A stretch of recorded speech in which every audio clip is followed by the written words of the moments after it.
Since you're so technologically averse, Jesus Christ. Since you're so technologically averse, I think you might be more at risk for coronavirus, COVID-19.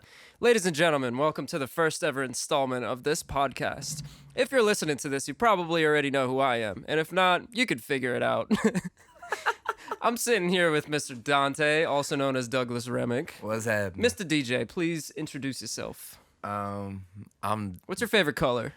Oh, that's a great question. I actually have noticed that my favorite color has changed at least like 3 times over the course of my life because it was originally red, and now it went from red to like blue. But honestly, funnily, I don't think that's a word. It is now. I use it. Funnily enough, my favorite color is purple, which is like red and blue together. But Interesting. purple is my favorite color. And my favorite color of purple, this is like really specific, but my favorite color of purple is the color of purple that you see in nature. Like, just hear me out. If in Where do you fall, see purple in nature? this just hear me, okay? In the fall, if you're driving past like you know how like you take a road trip back to like Scranton and you pass like all those trees. If you do that in fall, when there are like not a lot of leaves on the trees and you see that color of purple in the branches. Oh, like a brown purple almost. That is like, that is the best. Or like sometimes you'll see it in the sky. It's not necessarily like just After at sunset? like not necessarily just then, but like you'll see this color of purple a lot in the sky,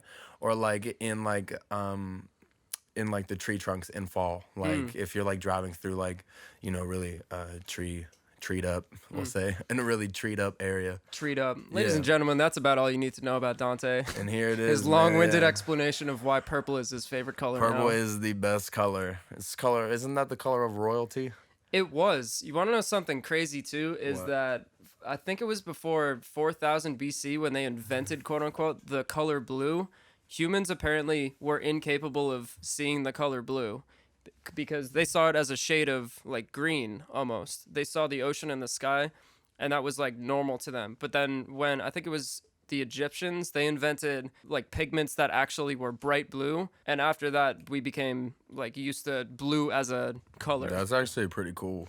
It's cool too because in old movies they only used 2 colors. They used cyan or cayenne, whatever the fuck it is. Cayenne pepper. Yeah, they used cayenne pepper and then this red filter, and they would film it twice. They would film it once, treat it twice in the different colors. So then they would do a few different passes, but they couldn't really recreate. I think it was yellow and blue. I could be fucking this up, but I remember looking at an ocean and stuff in old movies. It always looks kind of green, and the yellows are kind of off. They're a little more green as well. But then you had Technicolor, which gave 3, and they invented that because they needed to show those colors more. But dude, the process to colorize a movie back in the day was so involved.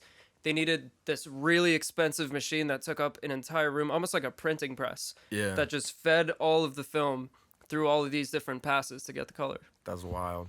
Yep. Let's talk about old movies for a second. The other day I was telling you. Did you ever hear of George Millet? He's a French guy. Yeah. Yeah. Did you ever see what's that called? To the Moon.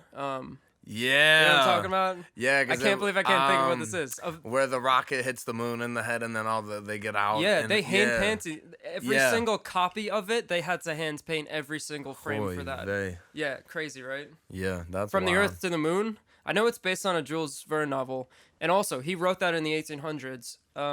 It predicted down to like a few square miles where the first shuttle would land back to Earth. It predicted within 5 years when it would happen. All this crazy shit. Jules Verne, shouts out. He was my first like favorite author. That's wild. Man. Who'd you like reading when you were in elementary? Because I know you're big into like literary fiction and such. You know what's funny is when I was like younger, like reading was not my favorite thing to do, like at all. Really? Yeah. Why like, so? I don't know. I just like again like this would go back to me like not being able to sit still for very long. Like I was always like tapping, you know what I mean? And I think I saw reading as like a very like still thing to do. I mean it is. And so like back when I was like younger, I didn't read a whole lot. So I couldn't sit here and be like, yes, like, you know. Extravagancy. Yeah, like War and Peace. Funnily great is a novel, word. Yeah.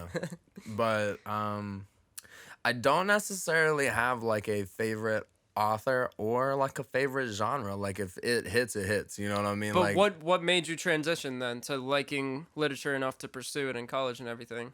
I like see that's actually a really good question because I it was not my like for reading, it was my For need to writing. write. Yeah, Like yeah. which is very weird. I don't know like where that came from at all because like nobody in my family was like a writer or like an artist of any kind. But like when I was a kid, I played the drums and I was always like writing songs. Like if I found them, they would probably be really trash. But like I was like as a kid, always writing songs, always tapping on things. Mhm. I can relate. And and I played the viola for a year, 2 years, and I played the trumpet for like 8. The whole time, like, was playing the drums here and there. Play the drums at the worship. So I was always doing music, like in a sense, but I was never like I wouldn't ever be like, yes, like I'm a musician, like I make music. I would have Mhm. never like said that. You know what I mean? Because Yeah. like at the time, I just played the drums. Like Yeah. that's all it was. You Yeah. know what I mean? No, it's always the phrasing. I Yeah, play. I play the drums. Yeah, Insinuating that you do it. Like, oh yeah. yeah, I shoot hoops. Yeah, Right? yeah, like oh yeah, like yeah. I play the drums, I play the trumpet, like and I never really thought anything of it. It was just like something I did. Mhm. But Yeah, it takes a long time to transition between saying you play, between like taking it seriously and then having an outlet for it where you could actually stay in it and say I am a musician, you that know? was one of like that moment, but in the sense of like writing and like doing art, that was like a monumental moment for me. Like claiming that, So like we're talking about like writing So just for writing or music as well? for Did they happen around the same time or? it was kind of that's actually a really good question too. Kind of, yes. So I was always I always liked English, like just because writing came easy to me. Like it wasn't like oh my Which god, English though? like English class in school, right? Like if we had to Like write, what grade? like Because say they like change so much too, you know? I'll say from like we'll say 8th grade, right? Just the like, did you like the writing parts of it or reading? No, it wasn't that I was like oh I love this. It was just like oh like that's like Just the overall class. I never saw it as oh I really like this. This is what I want to do at the time. Like this is one of my biggest problems with like writing in high school in like in that setting is like when you take English class in high school, it's very much like everything you write is like a 5-paragraph essay. It's argumentative. You're like proving a point. You're doing research, which is like It's the yep, pass the way that they grade a yeah, assignment, pretty yeah. much, you know? And so it was like it wasn't like oh I love this. It was just like oh yeah like I could do that. Like it wasn't Yeah, yeah. hard for me to sit down and write. It kind of like it came naturally. Like I would do it and like Yep. that was it. Yeah, none of us realized that early enough. Yeah. How to trust that, Yeah. you know? And then I got to college, and at the time I was taking a lot of pictures. I was doing a lot of that, and I wanted to make this blog. And so I was taking pictures, and then I would write something to the picture. And it was very like stream of consciousness. I've noticed like when I went back and looked through a couple of the things that I had like put on this blog that no longer exists. It was all like very stream of consciousness. It was like kind of obscure, but like slightly poetic, which was like, cool looking back. I was like, oh man, like that wasn't bad. Yeah, yeah. But like not thinking like I like, this is something I need to do or, like, oh, I'm a writer, I'm an artist. Like it was literally just like, oh, like I really enjoy this, so I'm gonna do it. Like this is what I want to spend my time doing. And then I remember I was taking a class. I want to say it was like it was either the end of my so I did 5 years in college. So sophomore year, it was either the end of sophomore year, but I'm fairly certain that it was the first semester of junior year. And I was taking a class because every semester I had taken an elective that like would fill a requirement, but like had something to do with writing because like I enjoyed it. So it wasn't hard. Like going to class and doing that work wasn't like a difficult thing. It just like I could do it. So it was like, it was like Yeah, an easy yeah. way to pass the class. And Yeah, I never found difficulty passing the English ones too. yeah. I often found myself, we'll say, condensing the workload aka like Spark Notes, and reading just enough to get the grades That and you stuff. could write the paper. I wish I yeah. had more time, but in high school Yeah. you're so busy, you know, like you get a Yeah. job for the first time, No, you're this in is AP college. classes. I'm talking college. Like when I was in college. Well, I only took 2 English classes in college. Yeah. One was in Dublin. So. Every semester that I had in college, I had a writing course. Like there was something where Makes I sense. was writing something. Yeah. Yeah. But like up until this point, I Yeah, like yeah. hadn't thought about it at all. And I was like in as undecided, and I was gonna try to do something with business because like I thought it was gonna make me a lot of money. And that's what everybody tells you. It's like, oh, like if you're gonna go to school, you know, you should do business or like something in the medical field or be an engineer. Like you go to school and you're like, I need to find a career that's gonna like make me a lot of money. Like, you know, going Doctor, into it. lawyer, yeah. CEO. Yeah, that was like my mentality going in. So I was taking this writing class junior year. I'm gonna say junior year because I'm fairly certain that's when it was. Because I changed my major really late, which is why I had the 5th year. So it was like the first semester of junior year, and I was taking this like it was like a nonfiction class, and we were doing a lot of creative nonfiction, which I had like never heard about before. So this was Did you like ever do it just for fun before then? probably like without knowing. That's what I'm saying. Like probably without knowing what I was Yeah, doing. right, So we right. start taking, I'd start taking this class, and I was like 4 assignments behind. Like just hadn't turned them in. And after class one day, I said to my professor, I was like, yo, like, can I come to your office hours? Like, I have some stuff I have to turn in, And I was like, thinking to myself, even if she doesn't grade it because it's like 4 assignments behind, like, I just want to turn it in because, I want to know that I did the work. Yeah, and showing your face too. Yeah. That always helped. And yeah. Yeah. So I go to the office hours, and we're sitting there talking, and, I'm asking about the assignments that I have to turn in. And she was like, yeah, like, all right, well, whenever you get them done, email them, I'll grade them. All is well. And I was like, oh my gosh, like, thank you so much. And I think that the meeting is over. And so I'm like, in my mind, like you're like, like in your mind, you're like, where are all my things? I got to start collecting them so that I can leave this meeting. And she's like, before you leave though, like, do you know why I'm being so lenient with you? And I was like, no. And honestly, I thought about it my entire walk over here. Because I had, like, walking over there, I was like, I do not know why this woman has even agreed to meet with me. Like, I'm 4 assignments behind. She probably thinks I'm, like, a derelict. Like, and so she was like, do you know why I'm being so lenient with you? And I was like, no, I thought about it my whole way over here. I have no clue. And she's like, you're a damn good writer. And I was like, what?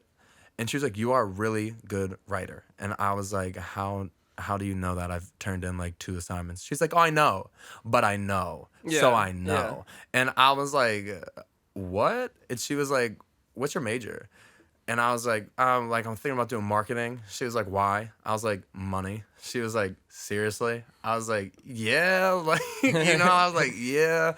And she goes, man, she's like, you're a writer. Like, I know it. She's like, you are a writer. I know it. And I was like, you think?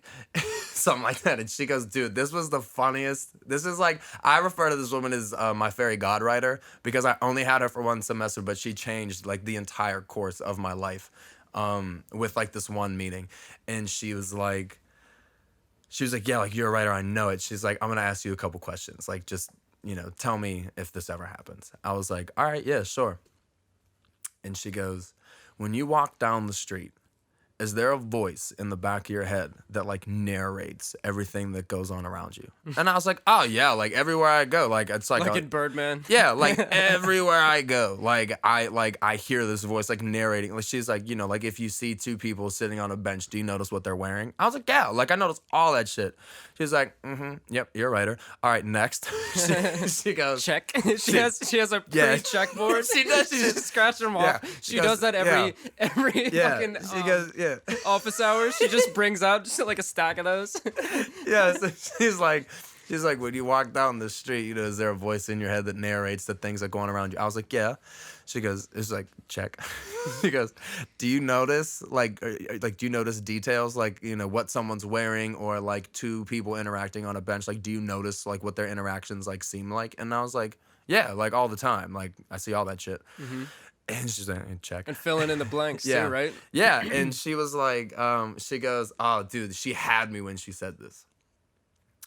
She goes, do you ever wake up on Wednesday and go, I have no idea what I did yesterday at all? She was like, you have like no recollection of Tuesday? I was like, dude, remember last week when I missed your class? She was like, yeah. I was like, I woke up that morning at 10:30 and was brushing my teeth because I thought it was a Wednesday. And I went, shit, it's Tuesday. Like, I should have been in class. Like, just like blurted it out. I was like, dude, remember when I like missed your class last week? Like, totally didn't plan that. I woke up at 10:30 thinking it was Wednesday. She's like, yeah, oh yeah. Like, you're a writer. She was like, yeah. I go, yeah, you think? She goes, all right, last question. She goes, what did you get on the writing section of your SATs? I was like, I got a 600. She was like she wrote, you know that face where you're like, like, I can't believe I have to say this out loud. She looks at me, she goes, you got all the points you could get on the writing portion of the SATs. Like, never once thought that, like, you might be a writer. I was like, nah, because when you apply to Pitt, like, they only care about math and reading. She was like, boy, like, yeah. I know. And, like, the next semester, I took Intro to Fiction and, like, boom, changed my major. Like, next semester, Intro to Fiction, got there, and it was like, oh, shit, like, this is awesome. I love this. And then, like, from that class on, like, I was a writing major. Yeah. But, and it's funny how small of a notion someone has to give sometimes, where it's just them saying like, well, this just makes sense. How are you not seeing it that way? You know? Yeah, that was the conversation we had. She was literally talking. She was like, at one point, the look on her face was like, I can't even believe that I have to like spell this out for you. Like, are you clueless? But it was like so true because I was. And she was like, yeah. It's like, yeah, man, like, you're a writer. And after all these questions, I looked at her and I was like, so this is like a normal thing, because I've been walking around here feeling like I'm losing my mind. Like, I thought I was crazy. And she was like, oh no, like, you're just a writer. She was like, we are your people. Like, come home. I'm telling you, that by like, far, what? That was the most valuable thing in college for me, was just through osmosis, seeing other people either like do their own version of it, or teachers saying a similar thing to me, or just like friends saying that.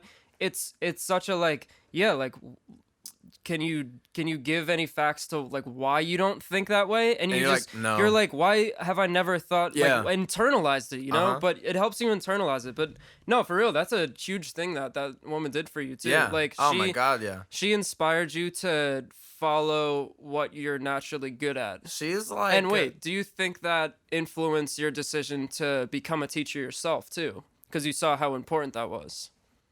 Did you ever think about that? Yeah, I definitely think about that, because I think that as a teacher, you're in such a like a crucial, I'm going to use the word crucial. You're in a very crucial position in the lives of a lot of people. Mm-hmm. In, you know, even in like kindergarten, you know what I mean? Like, your teacher, like, that's such a crucial role.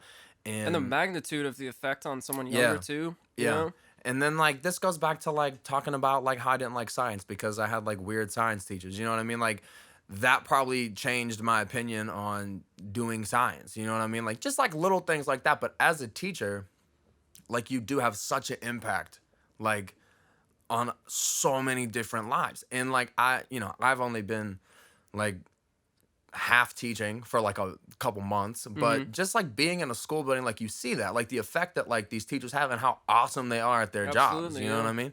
I wonder because like all the schools, I'm pretty sure, will just be closed for the rest of the year at this point. Likely. You know, I wonder what they're gonna do about that, because they just talked about today that the state assessments, they're not gonna enforce this year. Yeah, they canceled the PSSAs. So I wonder if they're just gonna try to come up with something that they could get them at home. I mean, a lot of kids don't have internet, one. B, it's probably just going to be busy work, if anything. But I wonder if there would be, like, in the future, now that we know this is a possibility of happening, I wonder if they have an emergency curriculum where they could focus more on, like, okay, child, we don't really teach you this in school, but let's use this time to, like, figure out, what do you want to do with it? Like, what are you interested in? What are you naturally good at? And just take this time and, like, dive deep into that. I think, and then you have to make a report or something to make sure you're doing it, not just, like, that's actually a really interesting concept, because I think I like developed this mentality, I guess you could say, being in college. And like, you have to take so many like electives and fill all these requirements, which is like cool, and a lot of times that does help people who are undecided like figure out which direction they want to go in. But like, if you came into the game and you're like, I'm gonna be an engineer, and I know that, you know what I mean? Yeah, you're in trouble. Like, why are we making you take, like, you know, the college version of home ec. You know what I mean? Yeah. Like, and I'm sure that like somebody somewhere is like, there's a reason for that, and it's very important that you do that. No doubt. But in all seriousness, like, you know, way thousands of years ago, right? When you were growing up, you found an apprenticeship, doing something you were good at, and then you were really good at that, and that's how you made your living. You know what I mean? Like, so that is interesting, like, because when you hit 18 and you graduate, everywhere you go, people are like, what are you going to do? What are you going to go to school for? Like, you're 18 and at 18 years old, you're going to decide what career you want to work for the next 40 years, 50 years. Like, no chance. But here's the other thing too. Even in high school, I used to be a bank teller, and they sent us up to like the headquarters in Norwich, and they would have these like speakers, and I mean, they would bring them into my school for assemblies and stuff like that. They would talk about how and they even talked about it way more in college, actually, now that I'm thinking about it. The average person changes their career 8.5 times after they're done with whatever school they go to. But then you got to think about, like, that's probably very, I've never read that fact, but I'm not saying you're wrong. But just imagine if, like, every time you changed your career, you had to go back to school and get another degree. Not even how much time that would take, but like how much money you have to spend. It's like you have to spend an exuberant amount of money to go get a job to get paid, and then like your entire life you're paying back this exuberant amount of money. Well, here's the other thing too. If you were to go down that ridiculous route, which probably would never happen, you would get a job at a place, and then you might get paid for like grad school by that company or something like that. Yeah, they might send you back. No, for sure. But I mean, it's not like you have to go back to school to change. Like, for instance, say someone's an insurance underwriter, they might change over to like marketing or something. Yeah. You know, where you still went to business school probably. Yeah. But you need, like, that's the other thing too. No matter what program you go to, how good, how bad, your first 2 months, it's not going to help too much. It helps for the rest of your career, like random parts of the day. You're like, oh yeah, I know what I'm talking about for this. Like, I can do an industry analysis or like whatever. But to learn within a company definitely is its own beast that you can't really... The only thing that prepares you for that is trying to balance all of your different courses and like your friendships, even your hobbies especially. There's no doubt that, like, you know, you take away a lot more from college than just the information that you absorb while sitting in the classroom. But one must wonder at some point if the college process could be expedited even slightly. You know what I mean? Like, I mean, that's the point of an associate's degree, but that hasn't become super popular, you know? Well, only for certain industries. So wait, I started as a finance major until I came to Pittsburgh, and I had to do those placement exams. Yeah. I had to do it for music theory, and I'm pretty sure it was some sort of math or something. I forget. But the music theory one, they told me I placed above all of the classes for it, so it was like, oh, I might as well add that on. That should be easy to tack on. So I took my first music course, like the first semester. Immediately, I was drawn away from it because when I got home from it, I didn't want to do any more music. Yeah. I don't know. I liked learning about history, but I didn't like the actual structure of a music class. And pretty much every music class I've taken, I really didn't like. So I dropped that. And after my first finance class, I also decided I'd drop that. Then I took accounting next, hated every second of it. And there were some people that it just clicked for them, you know? Mm-hmm. So they were getting hundreds on everything, and I would spend so much time on it until the next, like, that was the fall, and then the spring, everyone had to take marketing next, right? It was the exact opposite. I didn't even have to study. I got hundreds on literally everything. Handed my paper first. So that's when I was like, all right, I think I've figured out my major. What I'm good at, yeah. And then I found the product innovation and entrepreneurship, which was pretty cool. That took up like a whole year. And then pretty much my senior year, I was done with all of that. So I just added on the digital media. Yeah, that's pretty cool. What was your favorite class in college? Oh, man. I liked all the workshops that writing I was workshops? doing for writing, yeah. Which that takes us back to, like, claiming like claiming your stake as like a writer, which is the difference from like you were saying like, oh, like I play the drums to like, yeah, I'm a musician. Like just like even like that jump from like how you claim your stake in that. Like when I started out as a writing major, like it wasn't until my senior seminar, which would have been like a year and a half after changing my major, was I able to be like, oh, like I'm a writer. Right, you know what right. I mean? And that like that moment, I think for everybody like who is an artist is very monumental. Like that's like, okay, like yes, I'm claiming my stake in the game now. Like that I think is like really cool. And I was like, this was like when I was at Red Hawk every day, just like writing.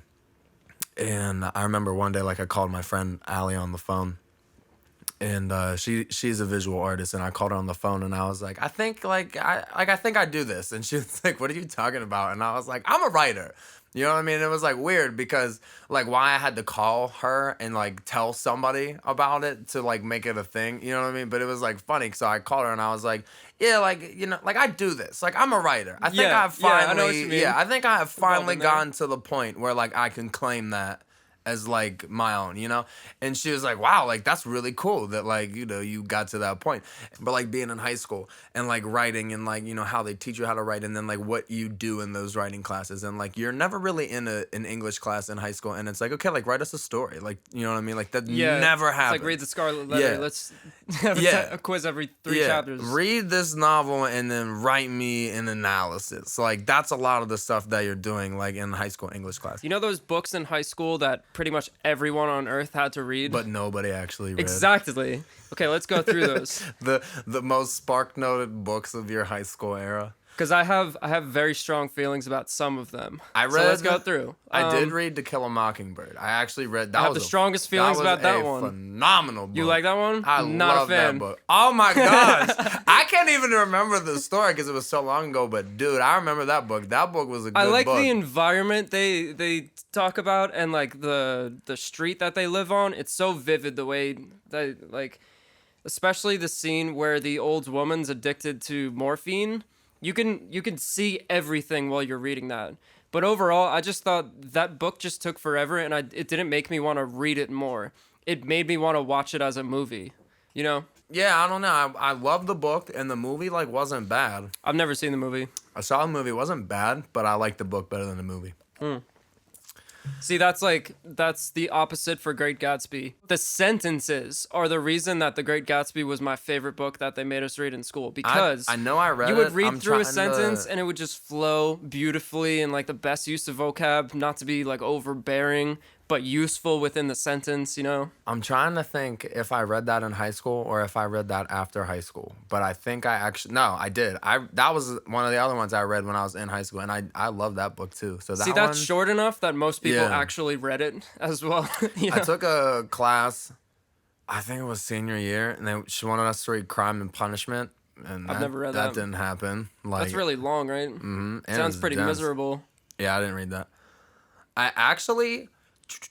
I tried. I think this was the book I did this for. I tried reading it, but could not understand any of like because it was like one of those like traditional versions. So I was like lost. So I remember going on SparkNotes and printing out like the current like translation. So I had a binder of at least like half of this book full of like what on like one half of the page would have been like the original text and then like the new version. Yeah, right. Where they like said it in like terms you could like understand what was going on. And even that like didn't help. I was like, this book is so long. Like when you're like in high school and they're like, yeah, read Crime and Punishment, you're like, no. Like, What'd you think? Not at all. What'd you think about Dr. Jekyll and Mr. Hyde? Did you have to read that? That was no, one of my but favorites. I read it. I didn't have to read it, but I read By it. choice. Yeah, so I guess when I was younger, Robert Louis Stevenson? I think. But that I did read that. That was a really good book. That book is really good. I'm trying to think of like what books. I had to read Animal Farm. That was actually a really good book. Animal We Farm read was Animal sick, Farm yeah. was sick. Yeah, that was a good book. I love allegories, I've found. Yeah. Because they're short, they have a lot of secondary meaning, so you could read them in a day or like a year, you know? Yeah.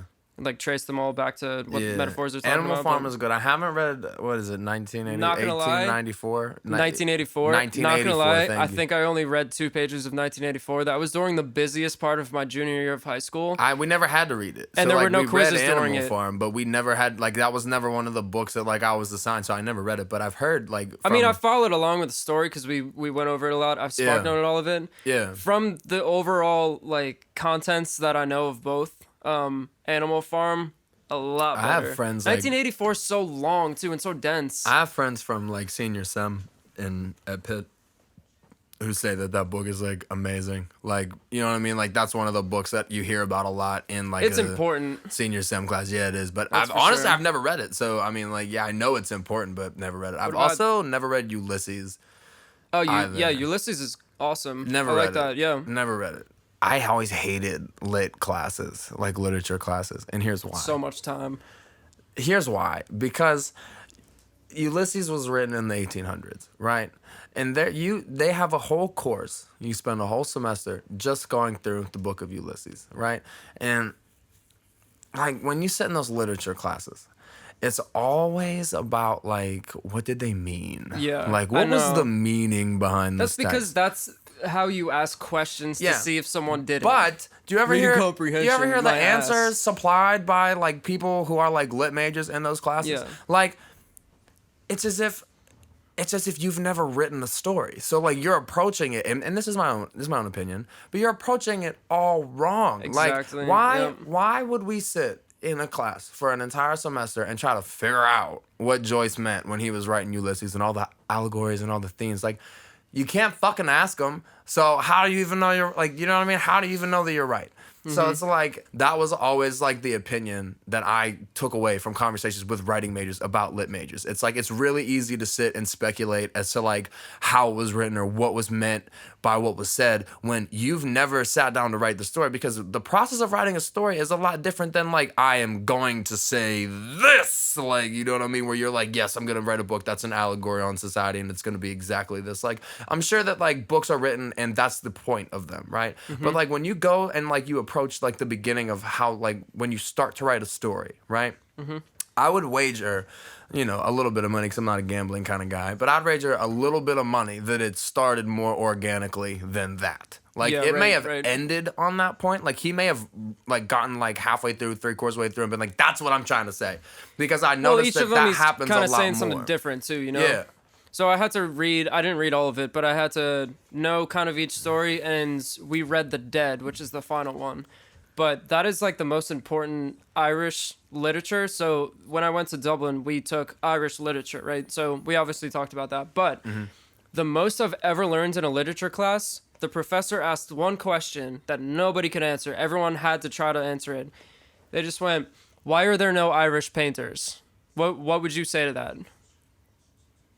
Oh, shit. Right? Like, you don't know where to start, first of all. So were the Irish writing instead? Like, first, I said because it's intertwined with their storytelling through music and stuff like that. They were like, yeah, that's smart, but no, that's not the answer. So the answer actually is because... that they didn't have paint. They didn't have royalty giving them money. So, like, yeah, kind of. So they didn't have, like, an avant-garde painting culture. was the most expensive thing to, A, get good at. Because you needed to waste a lot of materials. And B, the English wanted to keep that for themselves and like make the Irish look barbaric. So the Irish went out of their way to get really good at using words. That's why they're so good at literature and like lyrical song. Yeah. You know? That's fascinating. But for some reason, that question just so much more clicked in my brain about that than anything else. For real. That's actually... yeah, it's interesting, right? I'd have to reread a little bit to have this discussion, but we should on a podcast eventually. But like the separation and like cohesion, maybe the right word, between like avant-garde art and high society, and like the way that dynamic has changed so much like throughout history, you know what I mean? And especially with the birth of art as like kitsch, as a commodity, you know what I mean? Yeah.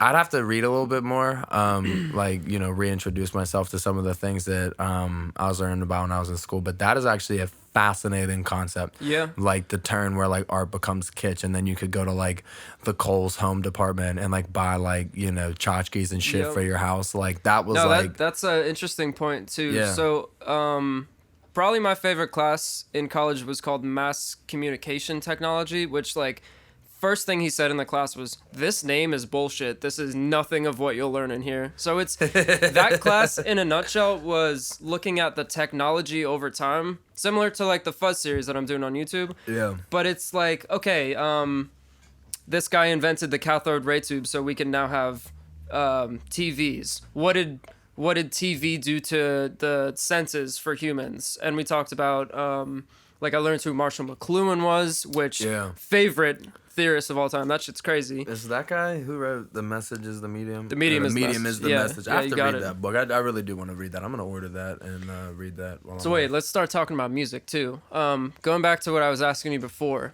was that switch where you started to own literature around the same time as music? No, not at all. And I'm glad that we got back to that, because I think that might have been what I wanted to talk about.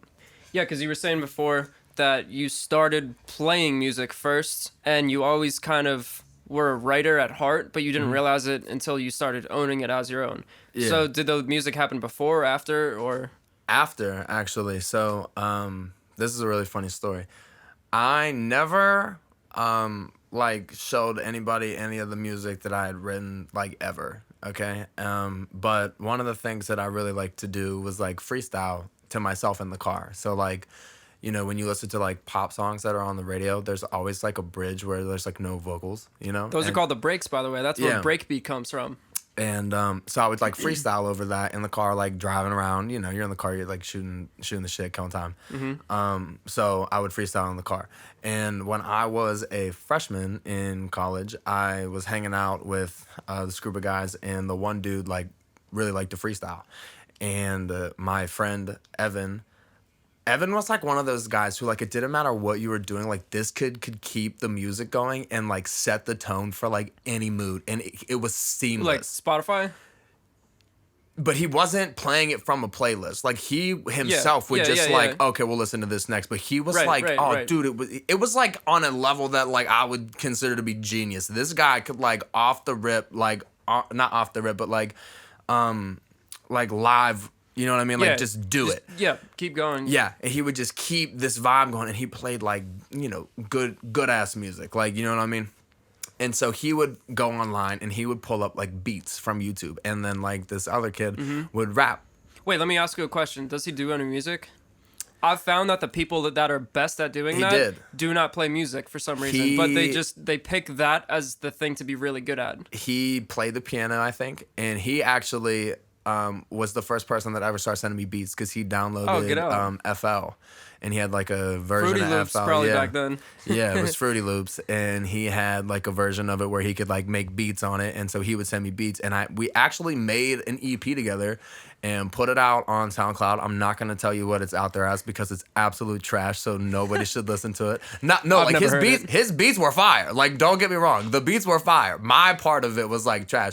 Ladies and gentlemen, you're not allowed to hear it because I haven't heard it. So. Yeah, maybe after we're done, I'll play you some shit from it. But he was the first person that ever started sending me beats. So I remember this was like the night before everybody went home for Christmas break freshman year. We were sitting in Bruce, and we're sitting there like drinking Coronas. For those of you listening, Bruce is a building, not a person. So Bruce Hall. We're sitting in Bruce Hall, is where he lived, and it was cool because his roommate didn't come back after Christmas break. So after Christmas break, we moved the couch, because he was in a suite. We moved the couch from his living room like into his room and doubled his bunk. So like we had like his room was like huge. So we would always just go over there and hang out. But it was like the night before Christmas, everybody was leaving for Christmas break, and we were drinking beer. And this was like one of the first times that I'd ever been like solidly beer drunk. And we're sitting there, and every once in a while, when my friend was like rapping, he would like throw jabs, like he would call us out in his freestyles. And so we were sitting there, and like nobody knew that I rapped. Like nobody knew in this group that I freestyled. So we're sitting there, and he like called me out in his one freestyle. And they were like, "Oh, bro, like you can't let him keep doing that. Like you have to say something back." Like they're Classic. they're like, "Bro, like you can't let him keep calling you out. Like you're gonna have to like rap back. Like you have to do something now." And I was like, "All right." and I'm like a little drunk. I was like, all right, I'm gonna get up and go take a piss. And when I get back, I'm gonna light your ass on fire. And everyone was like, oh, you know what I mean? It was like funny because like they were like, yeah, like what is he gonna do? You know? So I go to the bathroom, take a piss. I come back and I'm like, all right, like cue it up. And they queued it up and like first 4 bars in, like, cause it was a beat that I could like, I was feeling, you know? So it was like first 4 bars in, I was on go mode and my friend literally fell out of his chair. Like not the one that called me out in the rap, like one of my other friends that was like sitting there literally like fell out of his chair as I'm rapping. And then we were done and everyone just like looked at me. They were like, bro, like, are you kidding me? Like, you can do that shit? And I was like, what do you mean? Like, yeah. Like, I didn't think anything of it, but they were like, oh my God, like, that was crazy because nobody knew I could do that. And then, So it took you until that to own all of music? No. This was when I first, like, started trying it. You know what I mean? I was like, I'm not bad at that. And then I met a couple other people, like, you know, in school you meet like a ton of people, and then I started hanging out with some people, and this was when we were all partying at Fort Wellsford, and that was like the spot. So that was my junior year, and like we were over there like every weekend. There was like a party over there, and I knew everybody that lived in the house, so I was like always over there.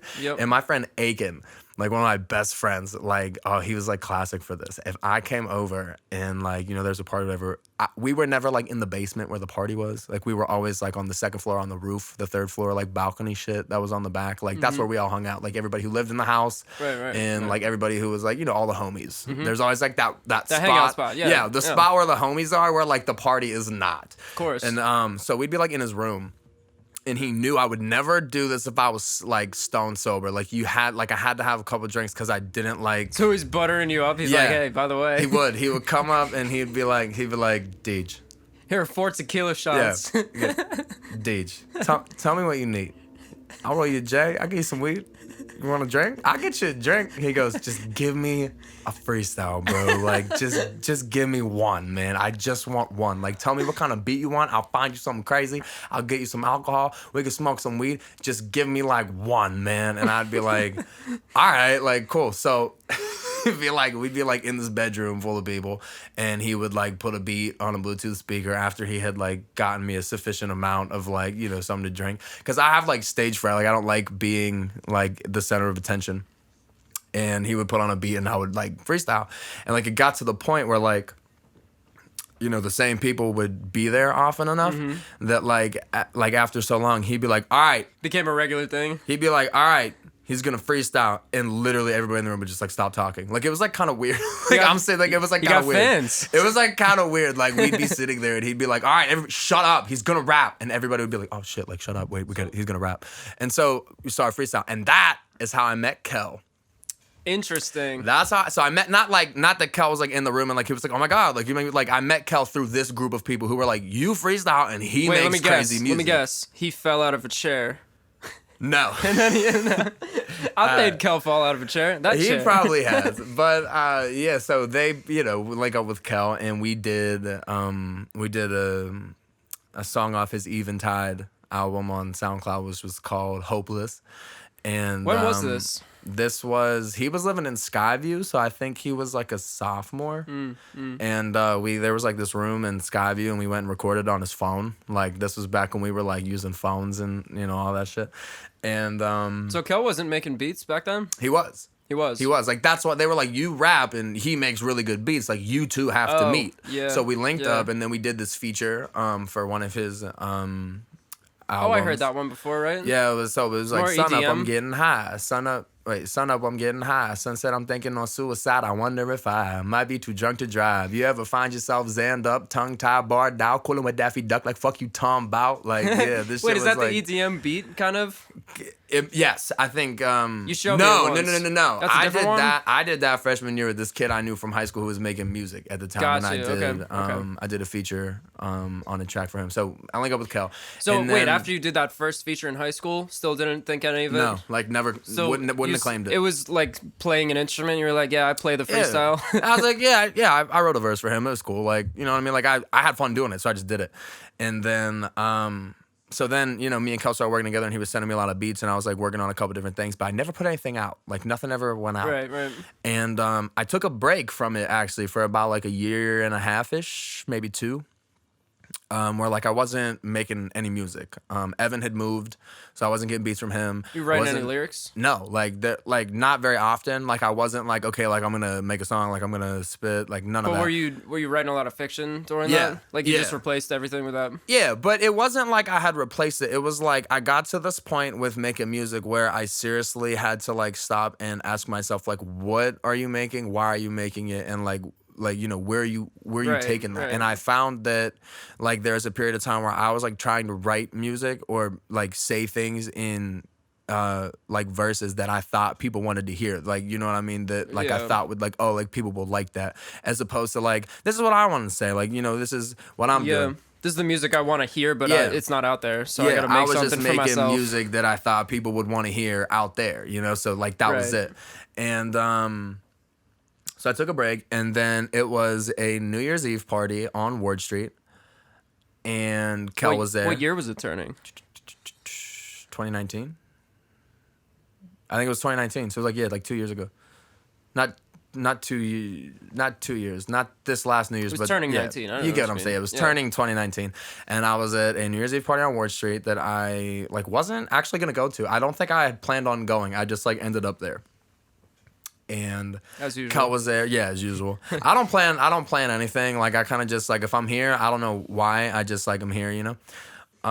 But Kel was there, and we were sitting on the porch, and he was like showing me it was like a beat or a song or something. And we're sitting there, and I was like, yeah, because I had like, and around this time I like started writing some things, and I was like, oh yeah, like, you know, I started blah blah blah, I started writing this or that, and he was like, man, I've been waiting. He's like, man, I've been waiting for you to quit fucking around with this shit, man. Like, who's this, Kel? Kel, yeah, we're sitting on, he, like, my rendition of him right now sounds really southern, and like that sounds awful, but he was just like, yeah, he was like, man, like, I've been waiting for you to quit fucking around, like, you know, you need to get to the studio, you need to start recording. And that same night, like, Aiken wanted me to freestyle, like, before Kel and I had this conversation, and this kid that was, like, sitting on the sofa who I had known, like, this whole time through college, he just looks at me, he's like, man, where you been, dog? He's like, we haven't heard anything. You got nothing on SoundCloud, you got nothing out, everybody wants to hear something, nobody's hearing anything, like, what are you doing, man? You got to get to it. And then, like, I have this conversation with Kel on the porch, and he was like, man, like, we've been waiting, like, quit playing them damn games, like, get to the studio, like, you're bringing fire, so, like, come on, let's do it. And I was like, oh, yeah, like, okay. And then I saw a third person that night. And, like, we were talking on the sidewalk outside the house because I was out smoking a cigarette, and he was, like, leaving. And he was like, man, he was like, bro, like, if you ever put anything out, man, let me know. Like, I'd love to hear it, dude. Like, you've kind of been MIA. Like, nobody knows where you've been. Like, you know, shit sounded tough when you were rapping. So, like, if you ever put something out, like, let me know. I want to hear it. Mm-hmm. And I was like, all right, yeah. And that kind of got me thinking, like, oh, man, like, you know. Not like, oh, everybody says I should do this, I should do it. But it was like one of those things. 3 times in a day. Yeah, and it was like, oh, man, like, yeah, maybe I should. And then I started linking up with Kel. And then that one day, we came here. Yep. He was like, I texted him. We were supposed to link up. So I texted him. I was like, hey, man, like, you want to link up, make some music or something? And he was like, oh, yeah, like, I'm going to go down to Andrews. Like, you should come.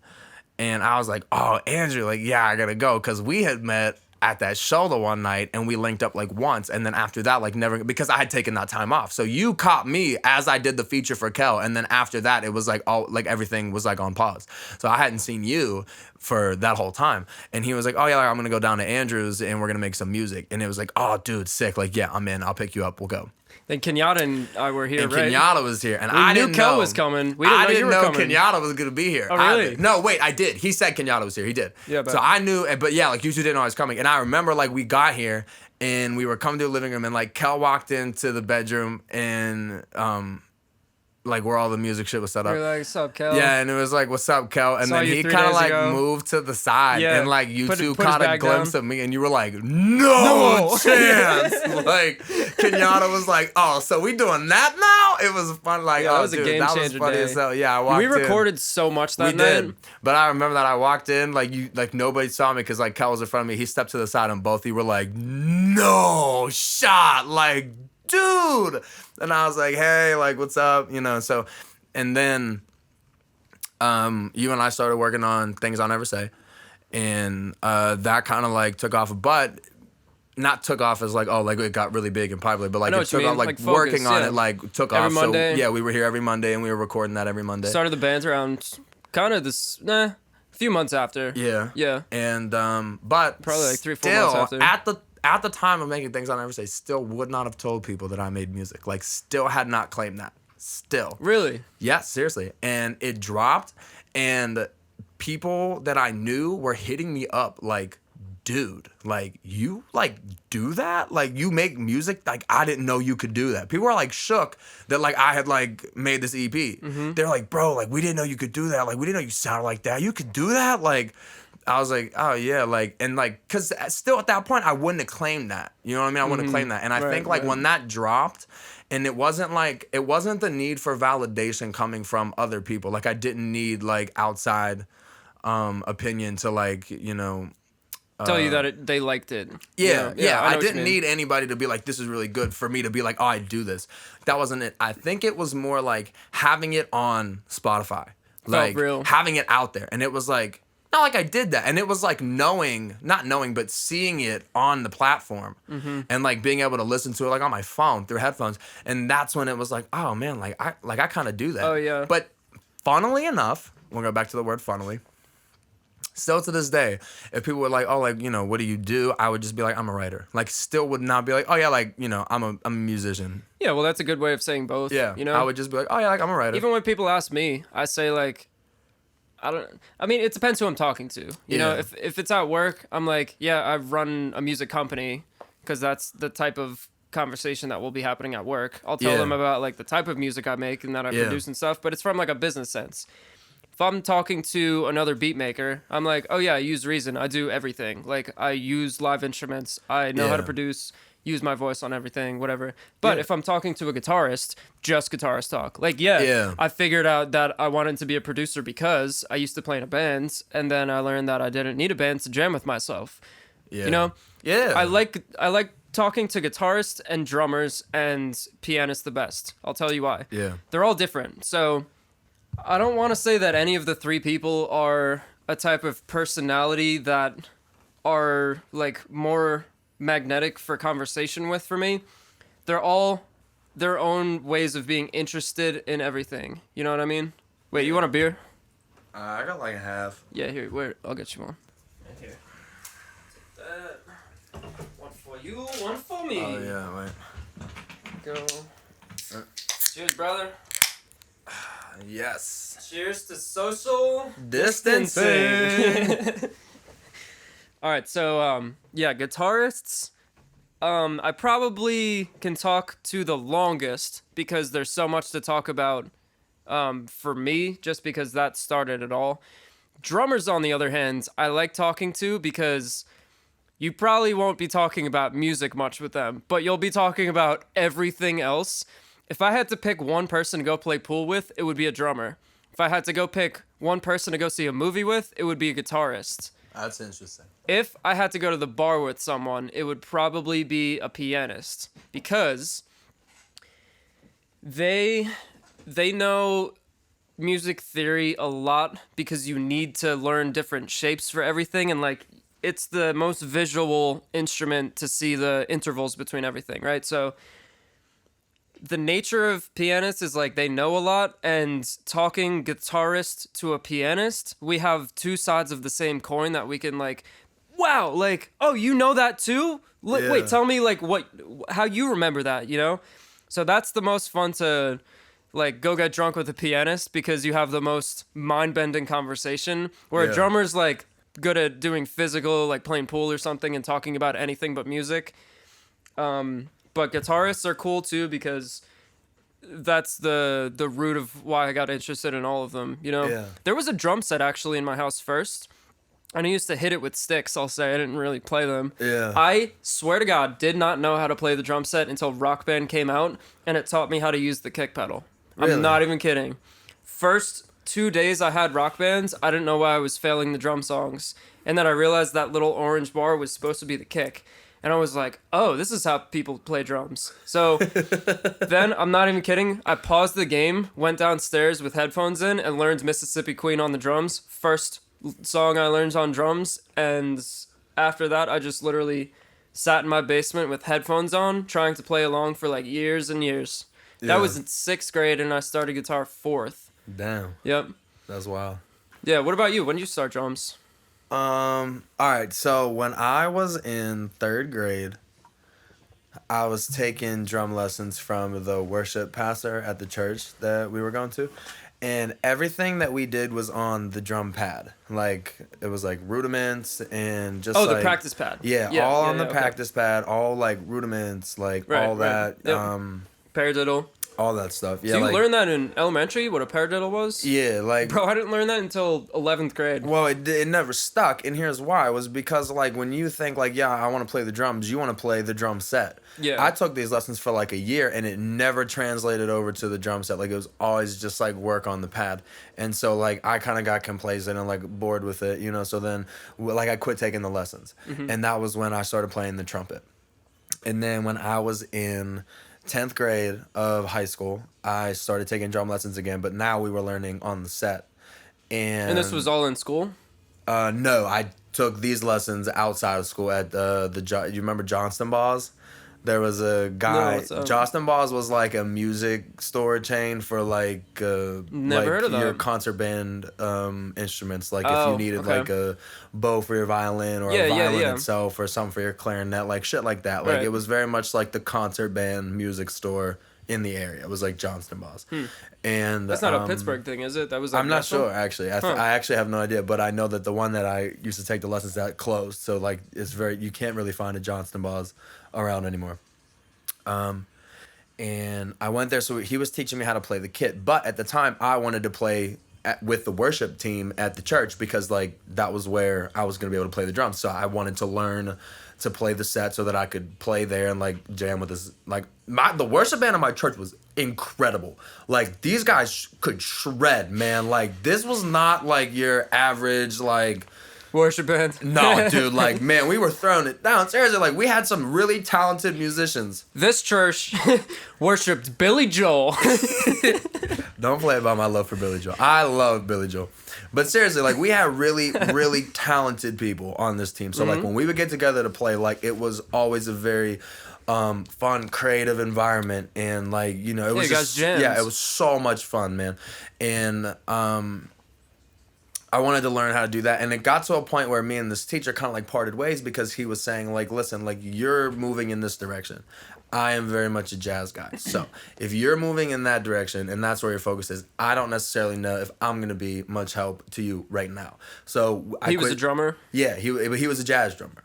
And I should have kept taking the lessons from him. About to say, and I jazz didn't. drummers? I know. Oh I my know. God. But at the time, I was like, all right, like cool. And so I started teaching myself. Like my grandmother bought me a drum set and it was at her house and I could walk to her house from high school. So after school let out, I would go down there and I would just play the drums like in her top floor.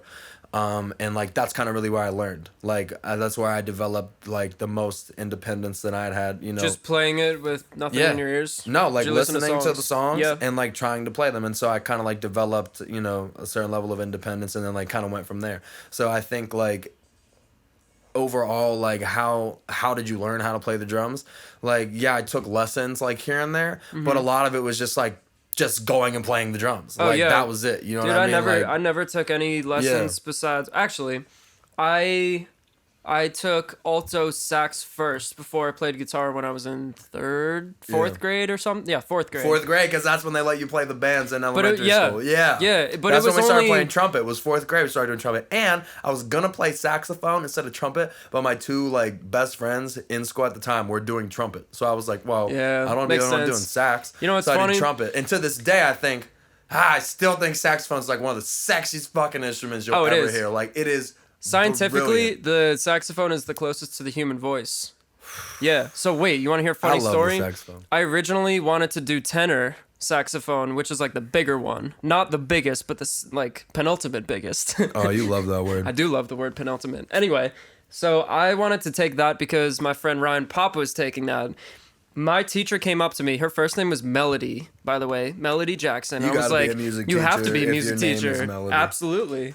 So anyway, she comes up and she's like, hey, Andrew, I saw you were interested in doing tenor. Those are really big and the cases are really big and like you're pretty small. So Why don't you think about doing alto sax? She checked you real quick, bro. No, I'm glad because my other two friends were in the other one too. Two kids named Connor, and that's funny though. She was like, we used to do these things where it was like, all right, long notes to warm up. Did you ever do that? Yeah. Yeah. So for those that don't know, you literally try to hold one specified note for as long as possible. No one ever won consistently. All three of us would always rotate off. It was something strange about like what breathing you were doing before it, and I think about that all the time when I go to sing too, you know? But anyway, after that was 2 months, and then I was like, all right, never mind, I don't want to do this. Then took guitar lessons because first let me tell you why I got a guitar. My sister wanted to get a guitar and split it with me because she was going to Vans Warped Tour and stuff like that, and she was super interested in that realm of stuff. By the time we actually got around to getting it, she didn't want it anymore, so I had the guitar to myself. What? And it was the summer going into 4th grade, and then just so happens this guy lived 2 miles from me that he was on American Bandstand with Chubby Checker. He played with Jimi Hendrix's bassist, and his mom got sick. He came home to take care of her and like gave up his career. She ended up passing away. He lived in her house. I would drive over there every Saturday. In the summers, I would go twice a week, right? Yeah. So I took those for probably 12 years, from 4th grade. I mean, high school, I kind of slowed down significantly because they just turned into jam sessions pretty much. Like, I would learn from him, he would learn from me, and it was awesome. Like, I learned more about life from him during those years than anything else, which was awesome. But at the same time, I was playing drums in bands and stuff too, and I was figuring out how to record stuff and got my hands on DAWs. So the only lessons I've taken are for guitar. Yeah. And even those were just like, hey, think about music theory this way, think about being in a band this way. Yeah. The one thing that always stuck with me though, he said, of all of this bullshit that I've taught you over the past whatever amount of years, I don't remember when he said this to me. He was like, me and my friends that all learns music. He was born in like the 50s, so his main time where he was at the age that we are, where like we could actually spend our lives doing it, was probably around like late 70s, early 80s. He said his biggest regret for all of it was, and he couldn't figure out why they didn't think to do this earlier, is write something and keep writing. Like, it doesn't have to be for anything, but so many people learn how to play the instrument, but they're only using it to like play back things that are written down or are already recorded. But the beauty behind trying to write something yourself, not only does it make you feel more involved with it, but you actually learn a lot more. Yeah. Because you're not just, okay, he goes to a G chord here and then a D, okay, that's what happens. It's like, okay, I'm gonna start on this G chord. Let's just screw around and see what would work next. And then you kind of figure out how everything's put together from there, you know? Yeah. Yeah. No, definitely.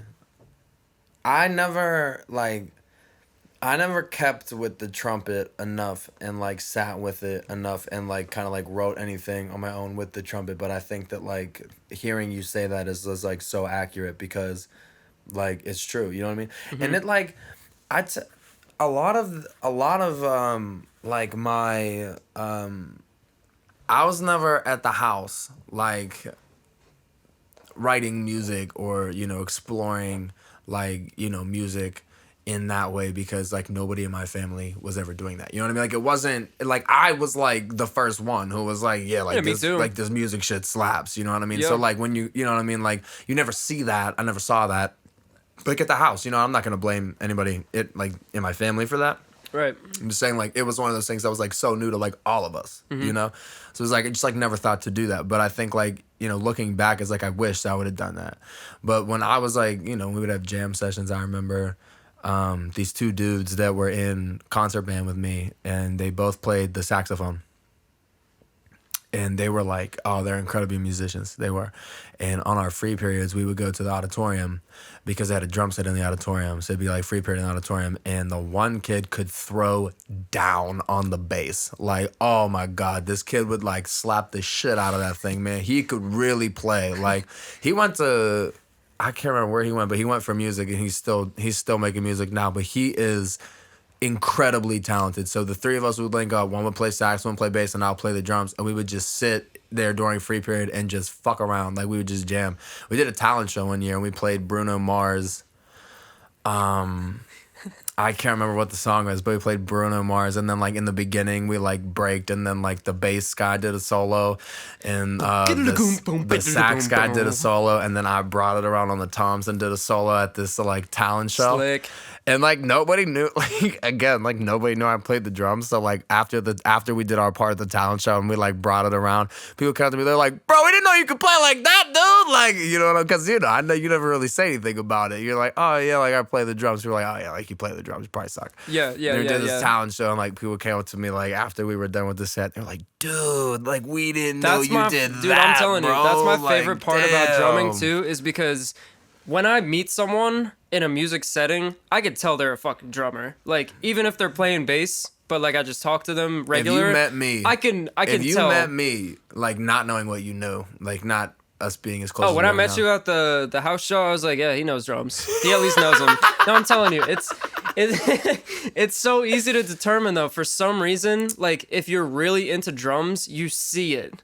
And the thing is, like, even though you know that, seeing them sit down, all the little intricacies, seeing their body like do those movements, you're like, oh shit, like, because you never expect it, you know. There was a really, honestly, the best, excuse me, the best drummer in my high school was the shyest kid in my high school. When he sat down, he was a monster. But here's the thing, so he was so tactile with all of his movements, but his movements were just like his personality. He was so shy. He played just hard enough, and it looked like he wasn't. He was like just a little bit. He's in the pocket, bro. He's in the pocket. Yeah, he was in the pocket like no one else. Everyone else was just trying to go for the power and everything. Drummers who stay in the pocket are the best drummers. Listen, you could be the best drummer. You need an inner metronome for that, you know? You could be the best drummer. Like, you could be doing the most outlandish fills.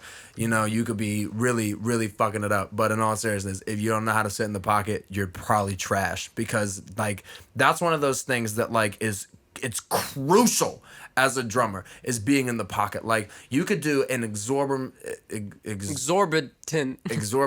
amount of fills. I blame the corona. Yeah, I do too. Not the virus, the beer. You could do so... Yeah, but we're drinking Bud Light. Hang on. Wait, tell me you saw the memes that were like, Corona offers $13.5 billion to change it to the Bud Light virus. I did. That's funny as hell. But seriously, you could be doing like insane fills and really like getting in there, and you got a lot of stick speed, and you could double kick that kick drum like a motherfucker. You really could. But in all seriousness, like as a drummer, if you can't sit in the pocket, like then you're trash. You are. That's just like guitar, bro. Yeah. I'm telling you, Tom Petty used to say this all the time. He's like, everyone glorifies the lead guitarist because it's like the loud person that gets all the women and stuff, but not a lot of people respect a good rhythm guitarist, and that's his favorite. But that's so important. Yeah, bro. There's so many people that play on their own in their bedroom, and they're just trying to sound good, just playing a guitar, and that's it. But when you play with a band, you have to like trust your senses for that part of it, but you also need to keep things going. You know, it's like the right and left hand on the piano. You got to play both as the guitarist too. But it's like you're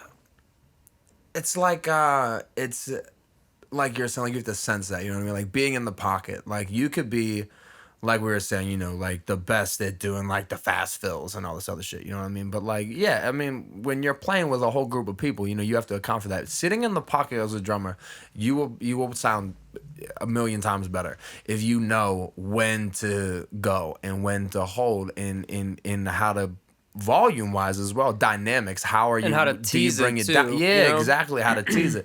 And I think you know, like when you're playing with a live band, we were talking about how like your drummer is your metronome. Like that is so important. Even sometimes just like laying the simplest beat down. Like when the guitars are doing something crazy, or when the keyboardist is really bringing it up, and you're just kind of like sitting there in the pocket, like how essential that is to the song, to the vibe. You know what I mean?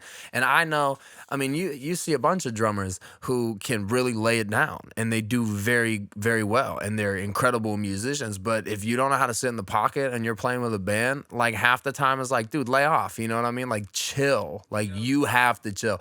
Being in the pocket is like, I'll say it again, it's crucial. It's got to be, that is like the most important part about being a drummer, is learning how to sit in the pocket, because we all, I mean, everybody, you gotta know when it's time to explode. Yeah, and as a drummer, you're so ready. Like that whole time you're in the pocket, you're ready to like unload. You are, you know? Yeah, but it's like having that like patience, and like being able to like sit and be reserved. You know what I mean? Like it just adds so much more. So I definitely think that like if you could be the best drummer in the world, and if you don't know how to sit in the pocket, you're probably trash. Like when it comes to playing and like, you know, live events and playing with a band, if you can't sit in the pocket, like it's not even worth it. You know what I mean? Yeah. And the other thing too, I really like playing drums live for a couple reasons. So I've pretty much played every instrument live. I've even played piano live, believe it or not.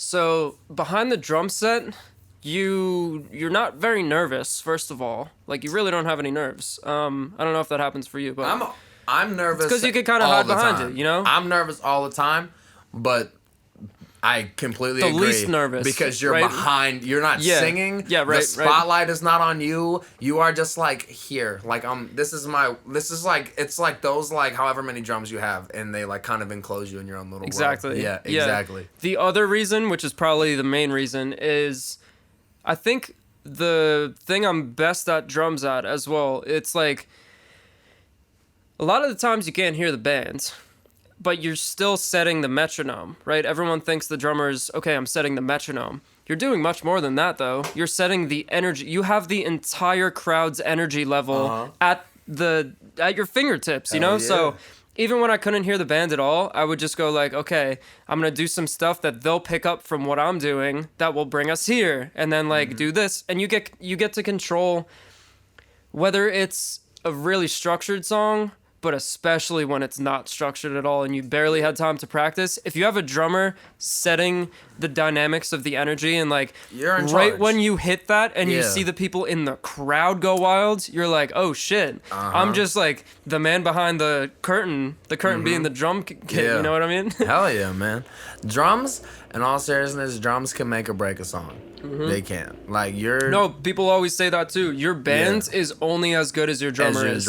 Yeah, it's so right. It is, but it's so true. The drummer is crucial, and on some level, in all seriousness, if you're the drummer, like you're probably in charge of a lot more than you may realize. You may not have written the song, you may not be singing the lyrics, you may not be directing the crowd. It's like, hey, when I say this, you say this. You might not be doing that, but on all seriousness, if you are the drummer, you are probably in charge and in control of a lot more than you may even realize at the time, like in the moment.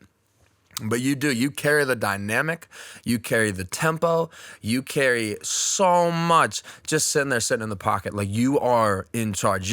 You play a live set and your drummer starts picking that pace up, you better, you know what I mean? Like that changes, you know what I'm saying? Like, so being a drummer, like building the volume, you know what I mean? Like you are in charge of so much, even if you don't necessarily realize it at the time. Like you are pretty much in control of what's going on in that song as the drummer. You know, there's a classic case of a live band speeding up or them just like starting too fast, right?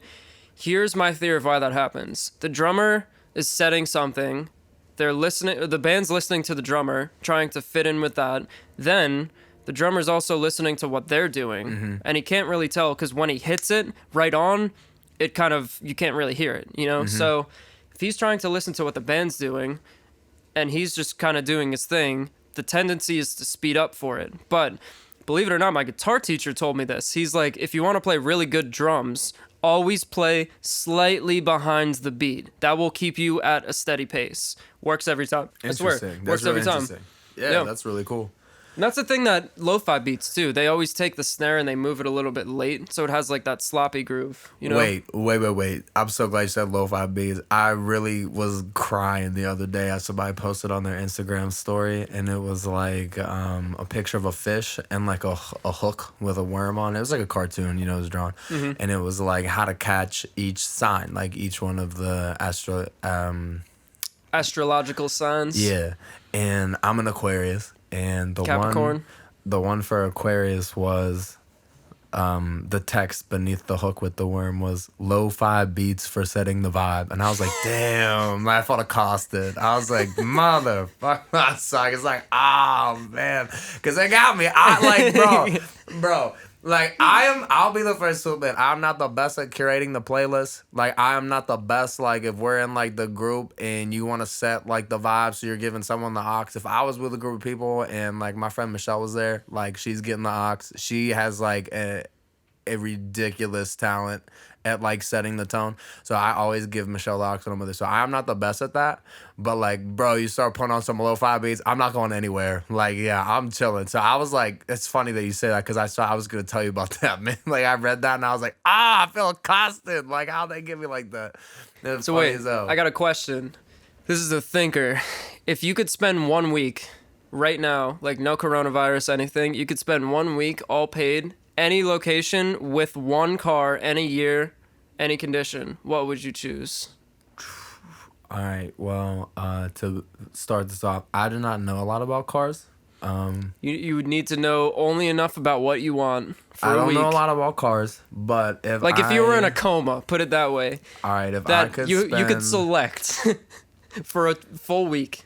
If I could spend a week in a location with one car, I think I would do Cuba with like a 1950s Corvette. It needs to be bright blue.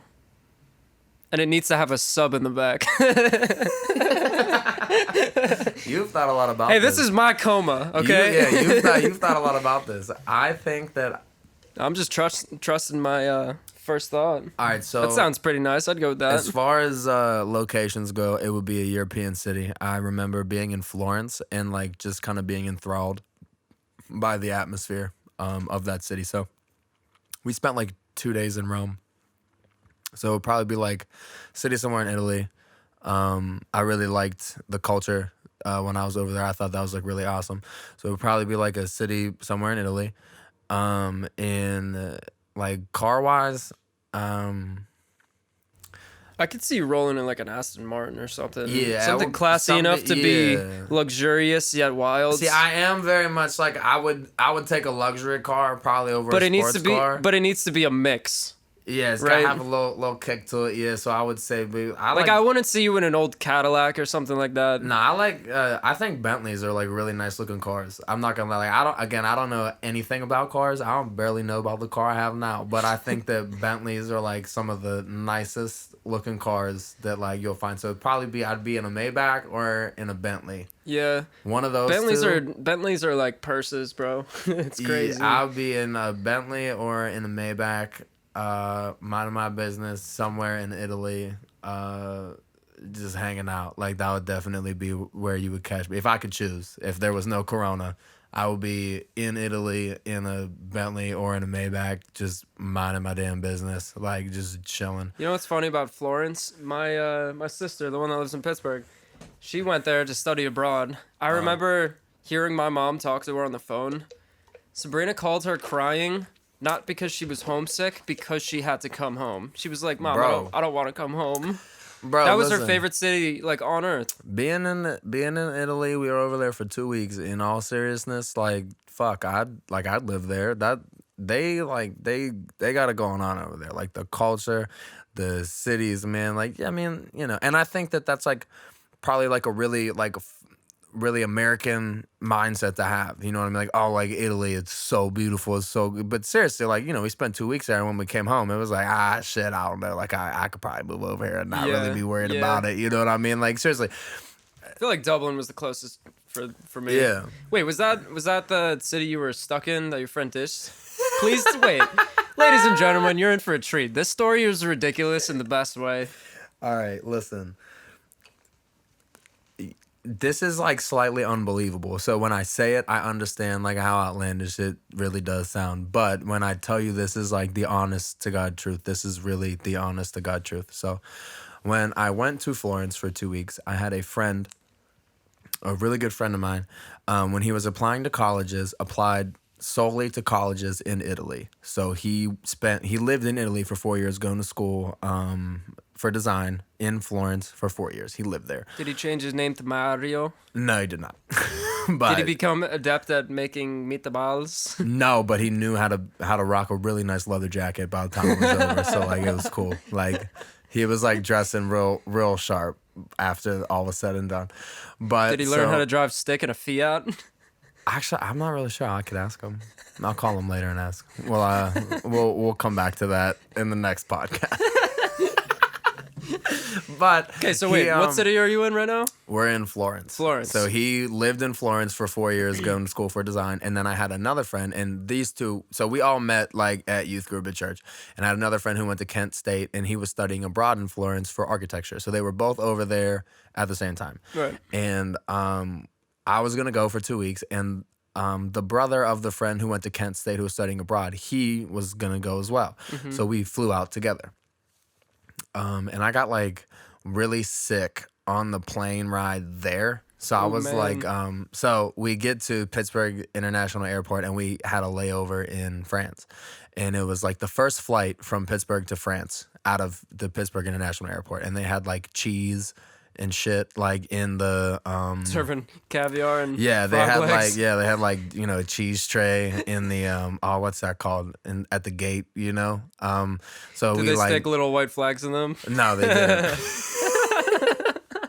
So sorry everyone that's French. I ate a fuck ton of this cheese before we got on the plane, and then we landed in Paris, and when I tell you I literally threw up like between every 20 and every 30 minutes. No, like at the airport in Paris. In the layover. Like about every 20 minutes, I was like running to the bathroom to like throw up. This is really nasty, but at one point it was just like stomach bile. Like it was just stomach fluid because it was like I wasn't eating anything. Yep. So we land in Florence. I'm like real disoriented. And we get to the Airbnb that he's staying at. Woke up the next morning, I felt fine. It was like a fluke. It was really weird. Really weird. That happens a lot, actually. Really I'm weird. sick and I have to get on a plane, wake up in another place, you're fine the next I was morning. also really hungover the day I got on the plane. So I was massively hungover, and I was eating like cheese and shit on my way to the airport in France. So like a terrible combination. So anyway, that's like a funny story about like getting there. So we get there, right? And like this is seriously like I'm not even making this up. This is not embellished. This is really like exactly how this happened. So I was supposed to stay with my friend who had been living there for 4 years. And the guy that I traveled with got an Airbnb with his brother, and they were going to stay at this Airbnb for the 2 weeks. Now, when we got there, the first week of our stay in Florence, the two guys that were going to school there had to do finals. So they were doing their finals the first week, and the second week that we were there, everybody was off. Like we would all hang out. Mm-hmm. So I'm thinking this first week, I'm going to hang out with the guy that I traveled here with because his brother's doing finals. My friend is doing finals. They're busy. So I'm thinking like him and I'll hang out. Mm-hmm. Now, this is the part of the story that will be the hardest to believe. But I promise you I'm not making this up. This shit really happened. So we get there. All right. Now, there's a time difference in Italy, obviously. It's like so 6 it's like hours? 6 hours. Yeah. And like everybody knows how to beat jet lag. Like if you have to, you just don't really sleep the first night. Yeah, going there is easier. Yeah. You just stay awake. You don't really sleep. You wake up the next morning. You drink enough espresso to get you through the day. You reset your clock. You're good to go. This guy never did that, like at all. So, with the friend you were with? Yeah, or? literally slept from like 7 a.m. to 5 p.m. He would wake up. We would go out to get dinner. We would go to bars and drink. He would come back. He watched NBA Live in bed until 7 a.m. when he finally fell asleep. And then he would sleep until 5. Like, I'm not lying. Dude, like, didn't leave the Airbnb while the sun was out, like, ever. Like, was always asleep in the Airbnb. We got tickets to the Uffizi, And while I was booking, What's it's an art museum over in Florence. And okay. while we're booking tickets to see the Uffizi, I said, hey, I'm going to go see the David because it's in a different museum. Do you want to come? That's a statue? Yeah, the statue of David. I said, I'm going to book tickets to that. Do you want me to order you one too? And we could go. He was like, no, like I think one art museum's good. Like I'm probably fine. I think I want to watch LeBron drain 35 points tonight. Bro, seriously, bro, we're in the city where they have the statue of David, and I was like, hey, bro, like I'm gonna go see the David. Do you want to come? He's like, nah, like, I'm going to the Uffizi. That's enough art. I should be good. I was like, what? I'm not lying. This is not a lie. So he literally slept from like 7 a.m. to 5 p.m. for the whole 2 weeks that he was there. Like, never beat the jet lag. And if you asked him why... You got to do it your first day. If you asked him why, like, he was sleeping all day, he'd be like, this jet lag, man, like, I can't be... It was like, bro, beating jet lag is, like, got to be one of the easiest... Not one of the easiest things, but it's not hard to do. It's not, you got to do it right when you get there. Yeah, beating the jet lag... If you fall asleep on your first day, it's so much harder. Yeah, beating the jet lag, it's like, we all know it's coming. We got to do it. We do it. We're fine. He never did. So he slept from 7 a.m. to 5 p.m. every day. He'd wake up, we'd go to dinner, we'd go to the bar, we'd drink, we'd come back. It was watch NBA live till 7 a.m. when he would fall asleep. Then he'd wake back up at 5, do the same thing next day. So him and I book a one-night Airbnb in Rome. We're going to go for like a day. Mm-hmm. And I wanted to see the Trevi and, go see the Colosseum. So I actually booked myself a tour through the Vatican. He didn't want to go because you cannot enter the Sistine Chapel if you are not wearing pants, and he did not bring a pair of pants when we went to Rome. He only brought shorts, so he would not have been allowed in the Sistine. So he decided that he was not going to tour the Vatican. So I wake up, we see the Trevi. We were there like 10 minutes. He's like, all right, yeah, I'm good. I'm hungry. I want to go get food. So I'm like, fuck, okay. So we leave the Trevi after 10 minutes to go get food. 10 minutes? Yeah, it was like 10 minutes we were there. He was like, yeah, I'm ready to go eat. Like, I'm over it. Like, all right. So we go eat at this burger joint somewhere in Rome. And then, like, after he went back to the Airbnb, like, I caught a cab and went back to the Trevi because I wanted to, like, sit there for a little bit. It's the fucking Trevi. You know what I mean? Like, oh, it's gorgeous. And actually, when I went back that night, they were having a gay wedding in front of the Trevi, and they had the rainbow flag.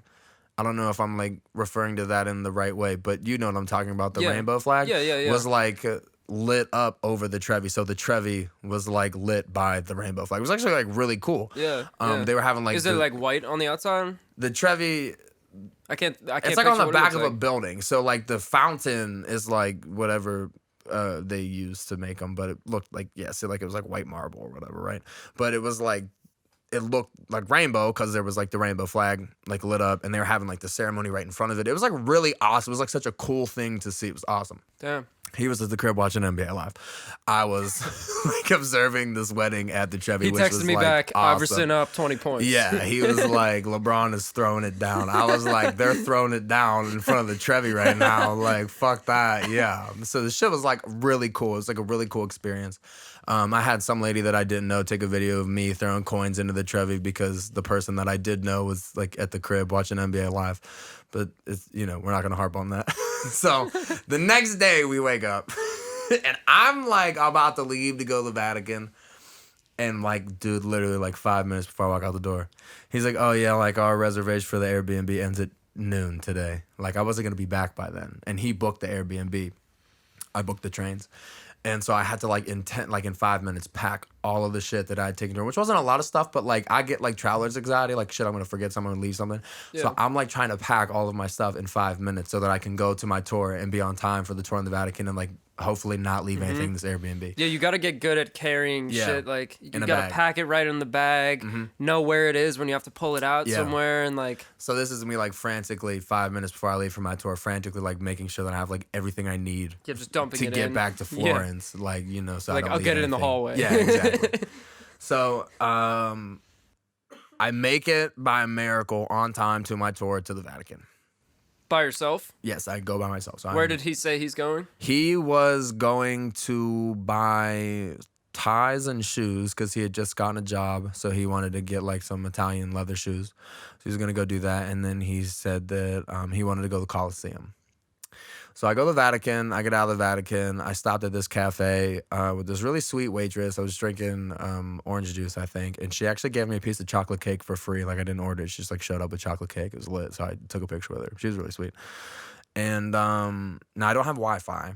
You remember her name? No, I don't. Was it Margarita? It was probably like Maria or something. But it's probably Marie. And so I'm checking like the app that we're using to text while I'm at the cafe drinking this orange juice and eating this really good chocolate cake, and I like no messages from him. So I'm like, all right, cool. So then I hop a cab. I go see the Coliseum.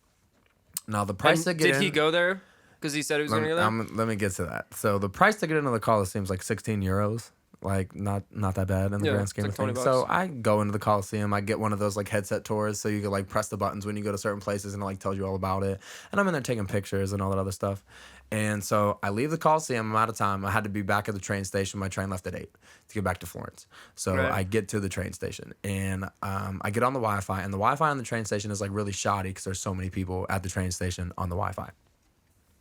And I get a notification from the app, and all it says is, hey bro, decided I was gonna leave a little bit earlier, so I caught an earlier train.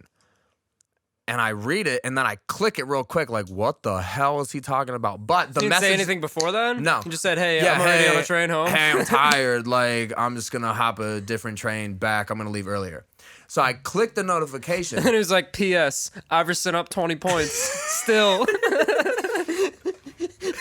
But the message never loads because the Wi-Fi is so slow. So the message never loads. Oh, so you only saw the... All I saw was the glimpse that said, hey, bro, I caught an earlier train. And I was like, what? So the message isn't loading. So now I'm like sitting in the train station, like, do I get on this train without him? Like thinking like, I don't really know what's going on. So I... Yeah, because you don't know if he like... I have no clue. Yeah. So the train comes. I just get on the train. We're like, you know... like a stop or two outside of Florence, and this woman is coming down checking your ticket numbers for the train. This motherfucker changed my ticket to the earlier train, not his. So now I am riding as him on a train, and she's checking tickets. And she comes over and she's like, oh, like this isn't the name that's on the ticket. And I was like, listen, like I'm like, in all seriousness, my friend was with me. He changed to an earlier train earlier. Like, I think he changed the wrong ticket. Like, I don't know what to tell you. I'm so sorry. Like, I should have to get back to Florence. Like, that's where I'm staying. And she was like, technically, I should like kick you off this train at the next stop, but like, I'm gonna let it slide so like you can get back to Florence. And I was like, oh my God, like, thank you. So he really changed the wrong fucking ticket. And I didn't have the confirmation number. I just had the ticket itself. Like I couldn't figure out how to get the confirmation number on my phone, so I'm like showing her the ticket, which is you should have just asked her, hey, on the last train, did someone when you checked their ticket, did they say, yeah, Iverson's still up 20 points? Was somebody live tweeting NBA on the train back? Yeah. So you know she was kind enough; she let me stay on the train. So I get back to Florence. And there was like an American quote unquote bar like close to where we were staying, and they were having a wing night the night I got back. So I went there and I got like what's their version of American bars? Wing night, like that. Like they were having a wing night, so you know. And I get there and I got this giant beer, like it was like a Heineken, it was real cheap, it was on special, and I got some wings. They weren't that good, but you know, it was whatever. And as I'm sitting there, I get a text from his brother, the guy who was sitting abroad. And he's like, bro, like, are you good? Are you safe? Like, I can't believe this motherfucker left you in Rome. And like, his brother's back in Pittsburgh? No, his brother's like back in Florence at the Airbnb, sleeping. And so I get this text and he's like, bro, like, are you okay? Like, text me as soon as you get back. I can't even believe this. Like, I want to make sure you're safe. Like, is everything okay? Are you all right? And I text him back and I was like, hey, man, like, I made it back. I'm all good. So at the time, I wasn't going to go back to that Airbnb because my friend who had lived there for 4 years, who I was like, he gave me the keys to his apartment and he was staying with his girlfriend. So I kind of like had my own apartment over there for like the last, for like a week and a half. So I was just like hanging out there. So I, you know, got these wings, drank a couple beers, then like went back up there and like I was fine.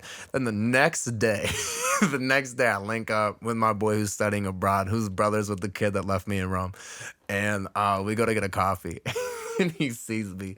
He's like, Daddy, like, bro, hugs me. He's like, bro.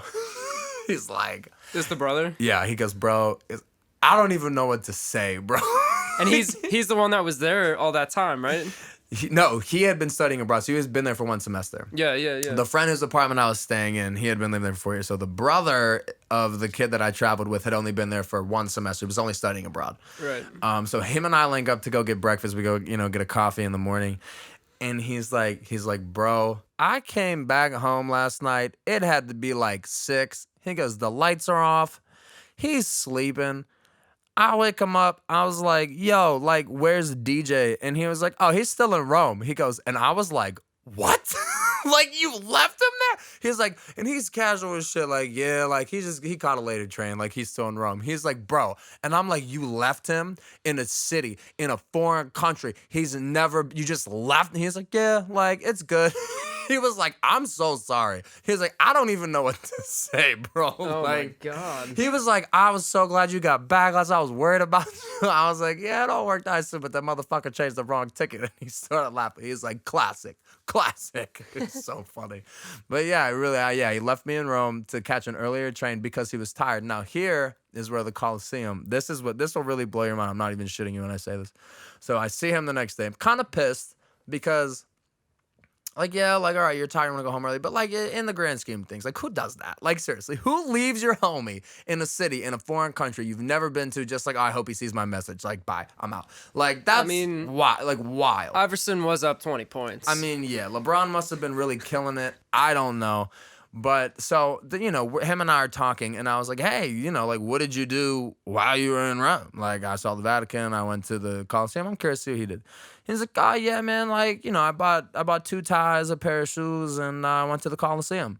And I was like, oh, bro, that's sick. Like, I went to the Colosseum, too. Like, did you go inside? He was like, no. Like, I looked at it from outside, and I was like, cool, that's all I needed. And then I went to the train station. I was like, you didn't go into the Coliseum? He was like, no, like, I stood right outside of it. I looked at it. It was pretty cool. And then, like, I caught the train back. And I was like, what the fuck? Like, no, you're right about the jet lag, too. So when we went to Germany for a study abroad, before we went, they were like, listen, there's going to be this gold room, they kept calling it, with these chairs, where 9 out of 10 people will fall asleep there. Because here's what happens every time you go on that trip. You fly there early in the morning from Pittsburgh's time. Like, early in the morning as in, like, 11, maybe. So, we got there, and it was maybe 5 in the morning in Germany, right? So, yeah.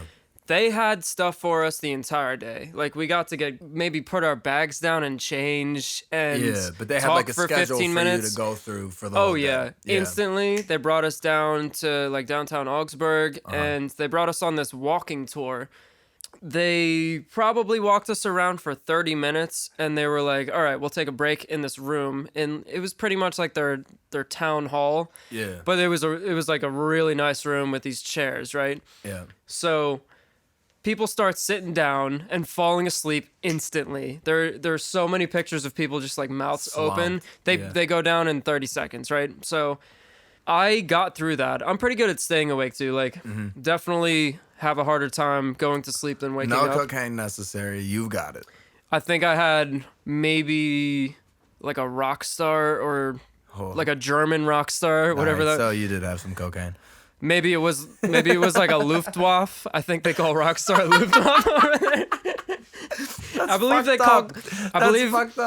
believe they called cocaine Blitzkrieg powder. No, they actually called it Pervitin. Crazy? They called it Pervitin. Wait, was that the stuff during the Blitzkrieg? Yeah, no, that was meth. No, it was called Pervitin. Pervitin was methamphetamine. Like, so they were meth mixed with coke, right?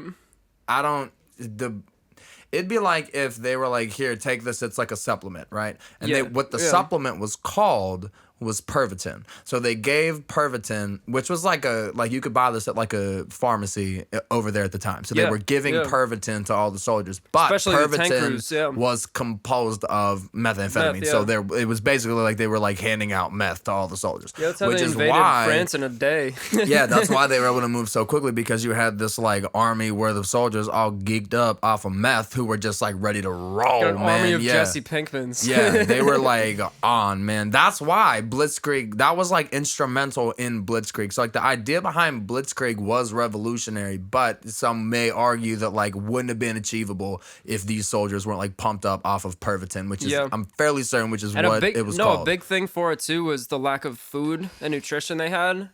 It just suppressed their appetite too, so they were able to go through. So wait, anyway, we get to this room. People start falling asleep. I watched those same people for the next 2.5 weeks to see how well they adjusted. By far, when I looked around, all the people that were standing with me and chose not to sleep until it was time to sleep, like the next day, we were fine. The people that chose to sleep for a few minutes, they had 4 days maybe. It's crazy. No, because jet lag as soon is as you definitely a give real into thing. it, your hormones start switching. Okay, it's sleep mode. You jet know, lag and it's is hard to get definitely that. a real thing, but like who lets jet lag like keep them from experiencing Florence for 2 weeks? Like that's what was so crazy about it. Was this dude was like, yeah, I'm kind of tired, so I took an earlier train. I'm gonna just leave you a rope. It was like, bro, like for real. The most heinous thing I think of the whole trip was me saying, hey, like, you know, do you want to go see the David? And he was like, nah, like one art museum, that's like good enough for me. Like, bro, you're the David? Like, you walk in. Oh my gosh, like, dude, going to see the David was like it was like surreal. Yeah. Like, cause you walk down this hallway, and in the hallway leading up to the David, you have all of these like chunks of marble that are like half carved. And they're like drafts of Michelangelo. So you have they're real. like you're walking through like drafts that That's Michelangelo had started on like ginormous hunks of marble. And then like at the very end of the hall is get down to the main hunk, David himself. Oh yeah, and bro, what a hunk. And then like package and all. off to the side, there's a room where they have like works that were done, and I may be wrong, but from what I'm remembering off the rip, it was like works done by the guy who taught Michelangelo. Yeah. So like it was just like, oh, but it was like an amazing experience. Like walking through this museum was surreal. And I remember, I was like, hey bro, like you want to go see the David too? He was like, nah, bro, like one art museum, I should be good. Like I'm fine. I was like, what the heck is going on? Like. Imagine being Michelangelo. You finally get to that final form, and you're doing the final touches. You accidentally just nick off his entire penis. I was about to say the dick falls off. You know what's funny about every picture I see of that statue? It's always tourists looking up, and their eye line is going straight towards the dick. Straight for the dick, yeah.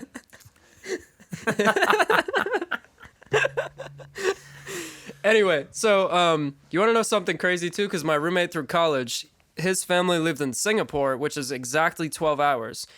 He swore it wasn't that hard for 12 hours to completely flip. You're like, there's two things in jet lag: your minds and your organs. So he would be able to flip exactly in reverse within 2 to 3 days, depending. That's, you know, it's harder to come back though, as I said. So his organs would take like a month though, you know, which I found that for most jet lag, that's over 4 hours. But here's the thing. He said 8 hours is the hardest to adjust to because it's so completely random and deep into the randomness too. Once you get to 9, it's only 3 away. But like coming back from a place that's 8 hours ahead of you is by far the hardest. I think Cambodia is 12 hours. Yeah, he was in Singapore, so it's close. Yeah, Cambodia is like 12 hours because I've been to Cambodia, and the switch actually like wasn't that hard. We were there. Yeah, there you go. I actually don't really remember the jet lag factoring into that trip as much, but when I got home, it was like, crap, like we're screwed. I was like dozing off at like 4:30. Like, crap. But now here's the thing, though. If you go to Hawaii's latest, right? The first ones are in, like, Eastern Asia. If you go to a place where you're going west, but, like, just that far enough where they're at the beginning of it, it's actually easier to go that way. Or it's actually easier to come home from out there, rather, than to go there, you know? Because if you think about it, if you go to Ireland, you have to adjust 5 hours forward. But the other crazy thing that I never knew, Ireland is so north that in the summertime, especially, you'll get light at 5 a.m., maybe 6, like 5:30. The sun doesn't set until like 11:20. At night? Yeah. Holy shit. Yeah. So it's real easy to stay up, and you're like, I mean, I'm in Dublin. Let's go out. Yeah, and then why not? obviously after being there for a certain time though, you're like, all right, let's have a night where I stay here. Or like you go out early, maybe it's a Friday and you're out of class and you just go straight there, right? Yeah. You come back and it's light again. And you're like, oh shit, I should probably go to sleep. But it's harder in Germany, I think, because it's farther, and the days are pretty much the exact same as here. And you want to know something crazy? What?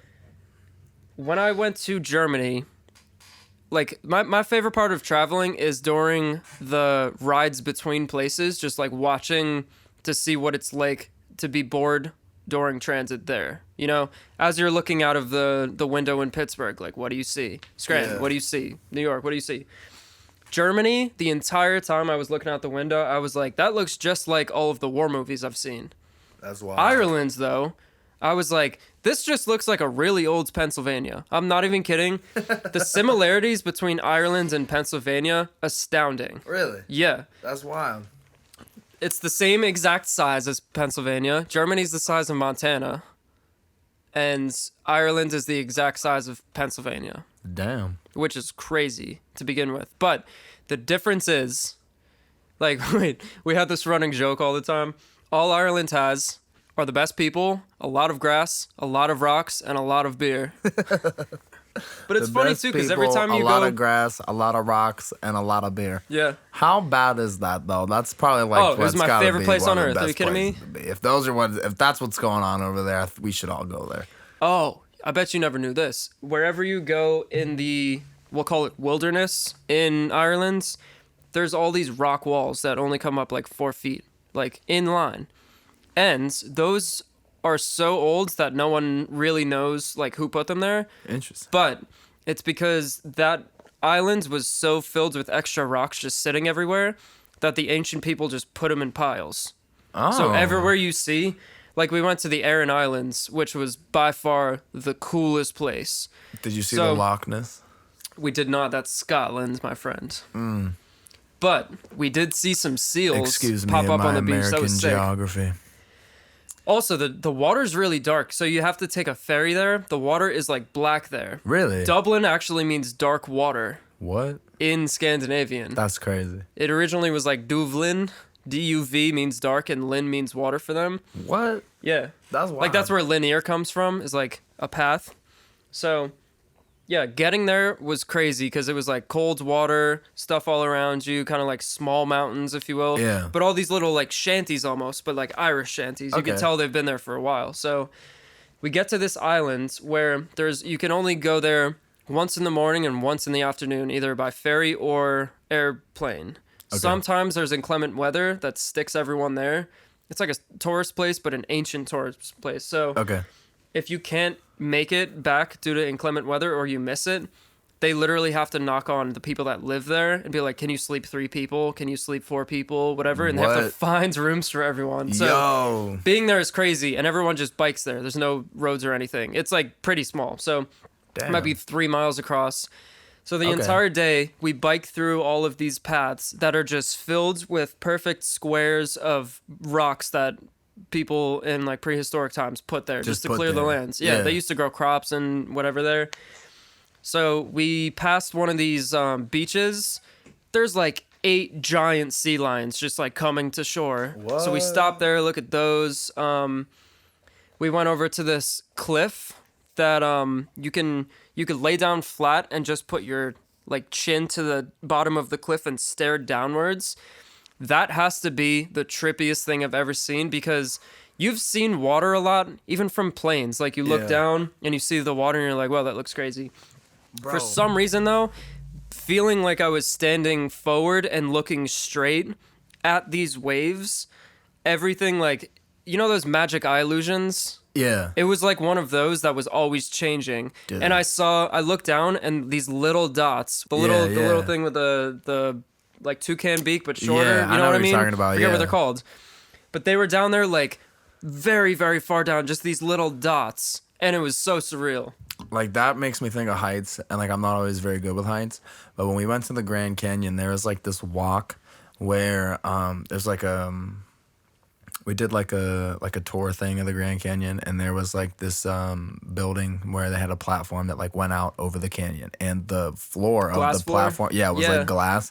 And me and my grandma were like, her and I went out together, and we like both stepped out there, and I looked at her, and she was like, "What the fuck?" I was like, "Yo, this is crazy." Like it made me real uneasy, but that's what made me. Like that's what I was thinking about when you said that, because it was like looking just straight down, Yeah. like through the floor of this fucking platform in the Grand Canyon, like the drop on that's ridiculous. The Grand Canyon is honestly one of the coolest things I think I've ever seen. Like, not even just the history that is in the Grand Canyon, Yeah, but just yeah. like seeing that, it's like, dude, that's ridiculous. Like, that's wild. But if we're going to talk about my trip to Italy with my good, very jet lagged friend, Have you talked to him since, by the way? yeah, we every once in a while.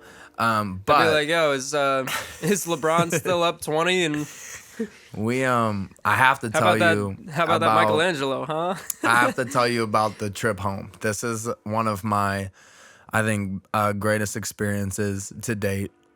This story is actually one of my favorite stories ever, because while it was happening, it was so surreal. Like I was literally taking like Snapchat videos while this was happening, and the caption on the Snapchat videos is like, "There's no chance this is real, like at all." So we had a layover in Amsterdam. It was a 10-hour layover.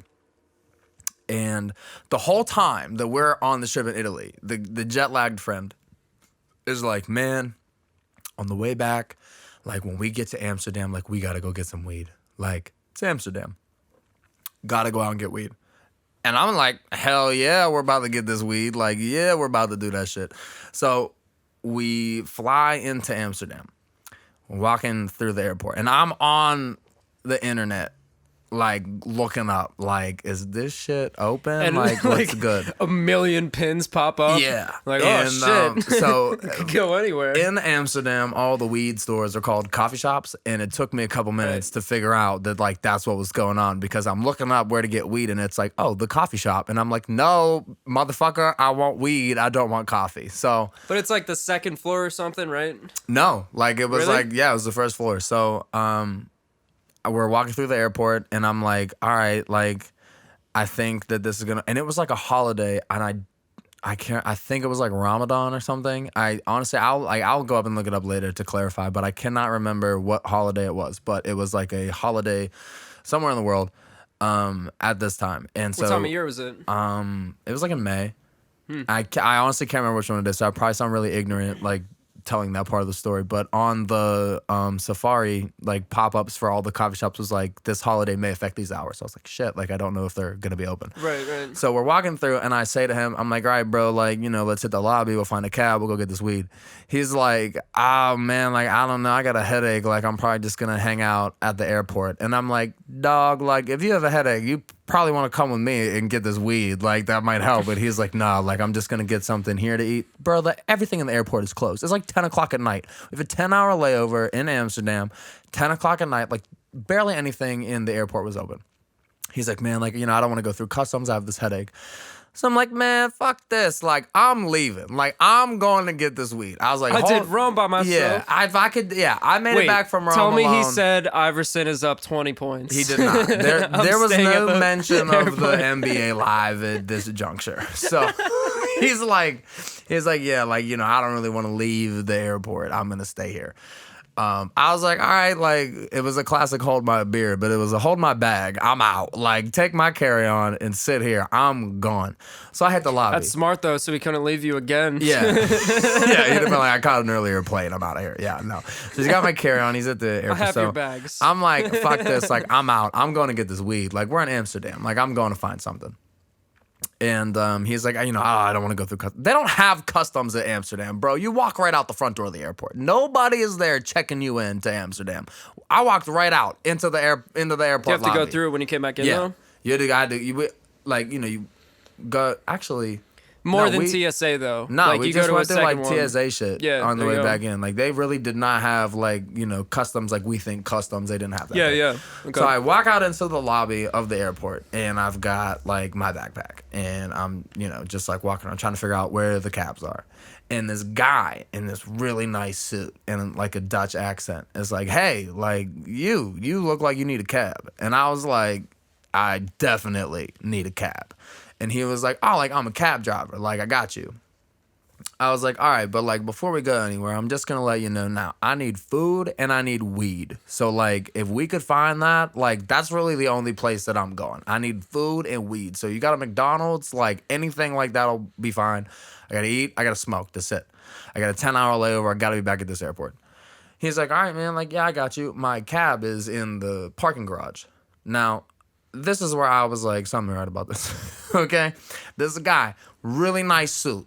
It's like, yeah, I'll take you my cab. It's in the parking garage. So I look at him, I'm like, if you're a taxi driver, why is your taxi not in the taxi stand out front of the airport with the line of people waiting for taxis? He's like, oh man, like those are hotel taxis. They're only gonna take you to the hotel. Like I can take you to get this weed. Like right at the line where people are waiting for pickup. Yeah. But he was like in So the he's lobby. just standing there in a suit. Standing there in a like, suit hey, in the lobby, like, hey, you look like you need look a taxi. like yeah, American with money. exactly. And I was like, oh, what? Like, where is this going? So he's like, yeah, like my cab was in the parking garage. And I'm looking around and there are people like walking to the parking garage. So I'm like, all right, like I'll follow you to the parking garage. Thinking like there are people around. So like if anything goes down, like somebody will see this happen. Right. Here's the parking garage. This dude is driving the nicest Mercedes-Benz I've ever seen. Ever. Like he's like got the like one of the dankest cars I've ever seen in the parking garage in a really nice suit. And I was like, dude, like something ain't right about this. So he pulls his taxi cab sign for the hood, for the roof of the car out of the trunk. And I was like, why is it in the trunk? Like, what are you doing? And he was like, bro, like people steal this shit. Like you gotta chill. He's like, man, I have never had somebody this skeptical, like need a ride in a taxi, bro. Like you're really like doing the most. And I was like, literally, I was like, man, I ain't like these other Americans, man. I don't play no damn games. Like, this shit's getting weird. I'm about to say it's getting weird. Like, I don't know what's going on out here. He showed me his cab license. He had his meter in the car. He's like, I promise you, like, I am a taxi driver. So I get into the cab, right? Now, a lot of people would be like, I've told this story, and they're like, man, like, you're crazy. Like, why would you get into the cab? And I'm like, no, like, something about it. I was able to get the cab. Now, once I'm in the cab, we're driving down the road.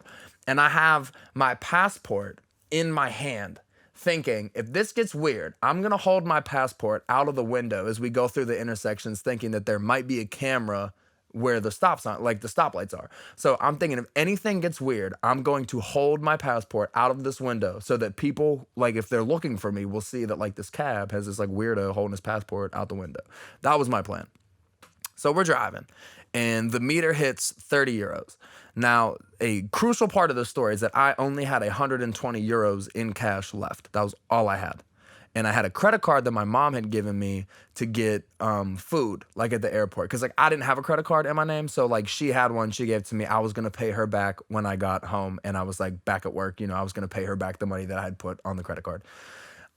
So I am in the back of this cab, like ready to hold my passport out the window. And the meter hits 30 euros. And we are like nowhere near, not nowhere near, but we are like in no way in the city. We're still like on the highway. And I say to the guy, I was like, hey bro, like, how much is this ride? You would think this would be a question you ask before you get in the cab. I go, hey bro, how much is this ride gonna cost? Like, how far away are we? And he's like, oh, it's probably gonna be like 60 euros each way.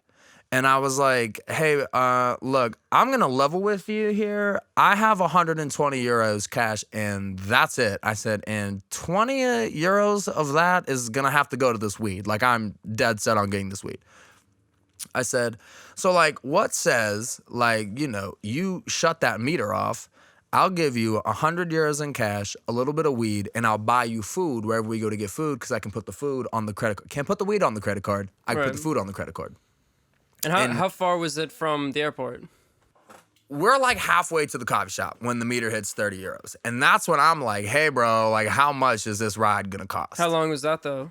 It had to be like 10, 12 minutes. That's it? Yeah. 30 euros for 10 I mean, he was wearing a suit. That might have been a lot. I really don't know how long it was. All I know is the meter hit 30, and I was like, hold on, bro. Like, how much is it going to cost? So he said 60 euros each way. I said, I only have 120 euros in cash. 20 of that, gotta go this weed. So, like, what says you shut the meter off? I will give you the 100 in cash. I will give you some of the weed that I buy. Like, I'll smoke you up, and I'll buy you food. And he's like, well, you know, like, I don't smoke while I'm at work. You know, it's just not professional. But, like, you know, I could get with that. Like, I'll shut the meter off. Give me the 100 euros. You buy me some food. Like, it's fine. All is well. I'm like, oh, like, thanks, man. Like, cool. So we get to the coffee shop. Now, I go inside, and they have a menu, okay? There's, like, a menu for, like, the different strains of weed, how much it will cost. And so I'm asking the guy at the counter all these questions, like a fucking yuppie. I'm like, well, what's this one going to do? How's this one going to make me feel? At one point, he looks at the guy at the coffee shop, looks at me, he goes, bro, he goes, I'm not about to sit here and answer all these questions, dog. Just pick a strain, and I'll get it for you. And I was like, all right, agreed. But I have to get on a plane, so I can't be groggy. Like, give me something that's not going to make me drowsy. He's like, oh, that's it? This is what you want. While I'm doing this, my cab driver comes into the coffee shop, like, real skeptical. He's like, hey, man. Is everything good in here? I was like, oh, yeah, I'll be out in a second. I was just asking him a bunch of questions. It's like if someone came here to a gas station and they were like, hey, what is a 27? Yeah. Oh, well, they dip them in bourbon. What various flavors can I find amidst the cigarettes? What is that? Yeah. What is that chewing tobacco? What does that make you feel like? But then your cab driver that dropped you off at the gas station comes into the gas station and he's like, hey, bro, like, is everything good in here? Like, he was like really looking out. Like, this guy was like really fucking cool. And he comes in and he was like, hey, bro. You think he was looking out for you to make sure everything was okay or for himself? Yeah, no, he was looking out for me. He came into the store. He's like, hey, man. Is everything all right in here? Like, everything's good?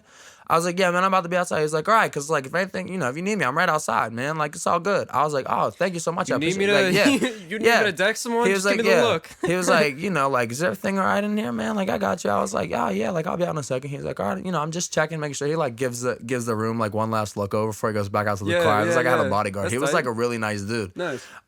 So by the way, we get back in the car. So now we're going to McDonald's. And I get 2 grams. Wait, is there an age limit there for that, by the way? You have to be 19, I think. Same with drinking? Yeah, 19. So we're on our way to the McDonald's. I got 2 grams worth of weed. And I put what seemed to be half of it, I broke it down and put it in a J.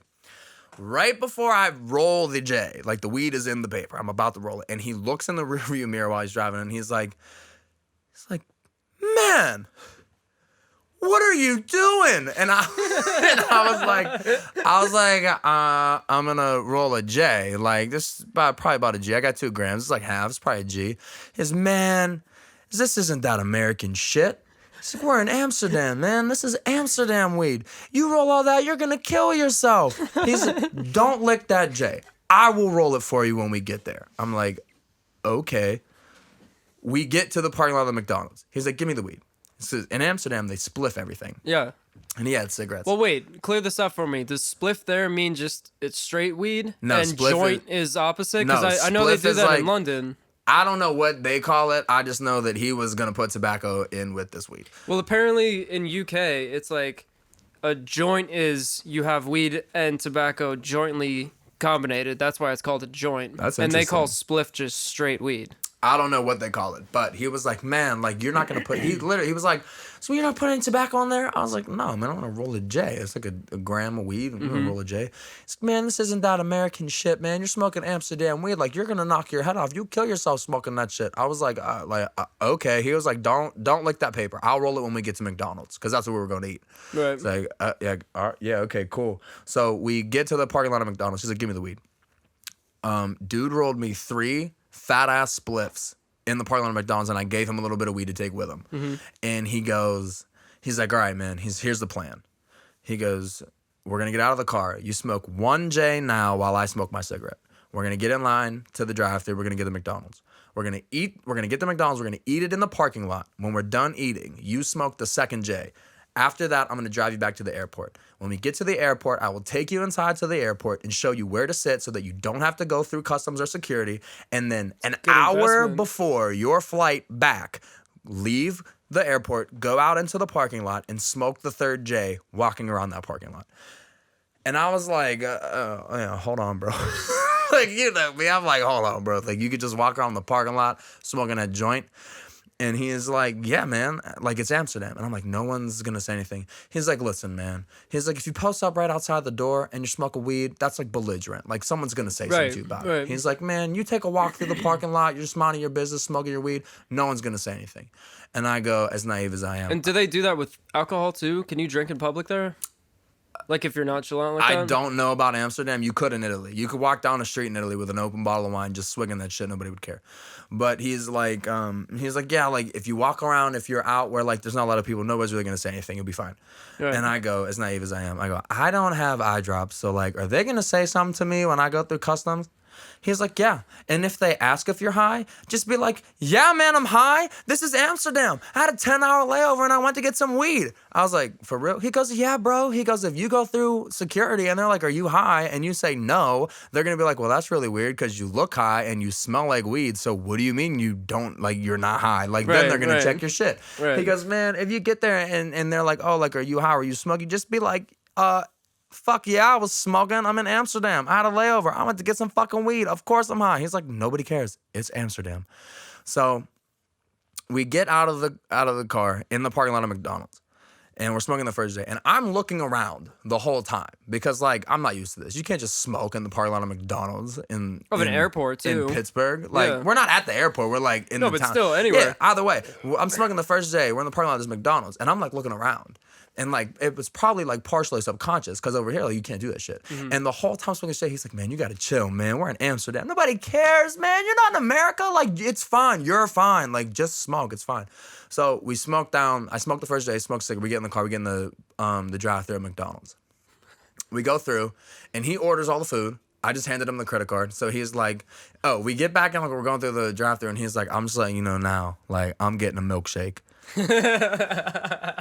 He's like, I'm telling you now, man, like, I'm gonna get a milkshake. And I'm in the back seat of this, like teed up Mercedes. Like, man, you can get whatever you want. Like, I'm high as hell. I didn't give a fuck. Dude got me weed, took me to the McDonald's, rolled my weed, and gave me the perfect plan to get back on this plane and, like, with enough time to smoke all this weed. I was like, you can get whatever the fuck you want. Like, you can have anything. So we go through, he orders his meal, he looks back, he's like, what do you want? I told him what I want, and he orders my food. We get the food. Now, he had an aux cord in the Mercedes. So he has given me the aux cord. So we are in the parking lot of McDonald's. All the windows are rolled down. I am playing Chance the Rapper, like, loud out of this Benz while we're eating this food. Mm-hmm. And he had, like, never heard Chance before. What album was out? Coloring Book had like just came out. Just came out. Oh, yeah. damn. So it dropped while I was in Florence. So I'm like playing Coloring Book, and then like through that I'm playing like acid rap, and he had never. So he's like, man, who is this? This is crazy. Like, this shit is really good. I was like, you never heard Chance the Rapper? He's like, no, man, this guy's really awesome. So like, you know, we're like talking about, you know, music and Chance, and we finish the food. We get out, smoke the second J. We're driving back to the airport, and I'm like, man, I was like, is there any way you could, like, just drive around for, like, an extra, like, 10 minutes? Like, I am high as shit. Like, you know, because I smoked 2 J's. Did he smoke with you? No, he didn't. But he took a little bit of the weed that I had bought, you know, because I wanted to give him a little something. Yeah, so. For the road. He's like. For the home. Yeah, he was like, man, like. Honey, I'm home. Yeah, I got free kush from these tourists. Yeah. He's like, man, like, you know, if I do that, I have to charge you more. I said, well, you know, you already know I've given you all the cash that I have. So if that's the case, you know, just driving back to the airport, I'm so grateful for everything you've already done. He drove me around an extra 10 minutes anyway. Like, I know he took a long way back to the airport. Right, so we get back to the airport, walks me in the airport, shows me where to sit. Shit was lit as hell. Oh, it was so funny. Yeah, like, so I had this guy for like 3 hours worth of time. And while we're out and, you know, driving around and getting the weed and getting the McDonald's, I said, like, oh, you know, blah, blah, blah. We're talking about, like, him as a cab driver. And I said, you know, like, you know, is this normal? Or no. He's like, man, he's like, you're such an easy client. He's like, most guys I know, they get off the plane and they want cocaine. They want to go to the red light district. He's wearing a suit. Yeah, he's like, you got off the plane. You're like, I need weed and McDonald's. I was like, I'm a simple man. I have simple tastes. Like, I know what I want and that's all I need. I said, and I'm broke, so like none of that other shit for me.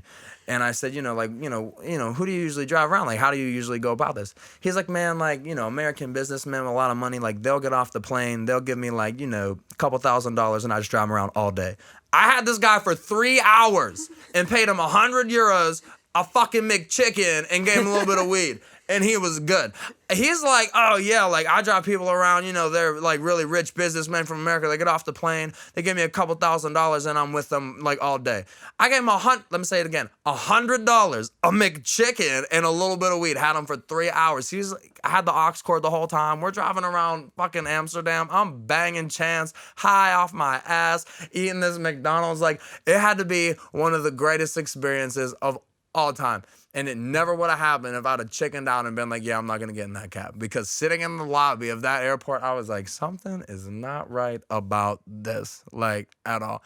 But it was like, this is like one of the coolest things. Then I get back and my friend is like waiting at the fucking airport and he was like, hey, like, did you get any weed?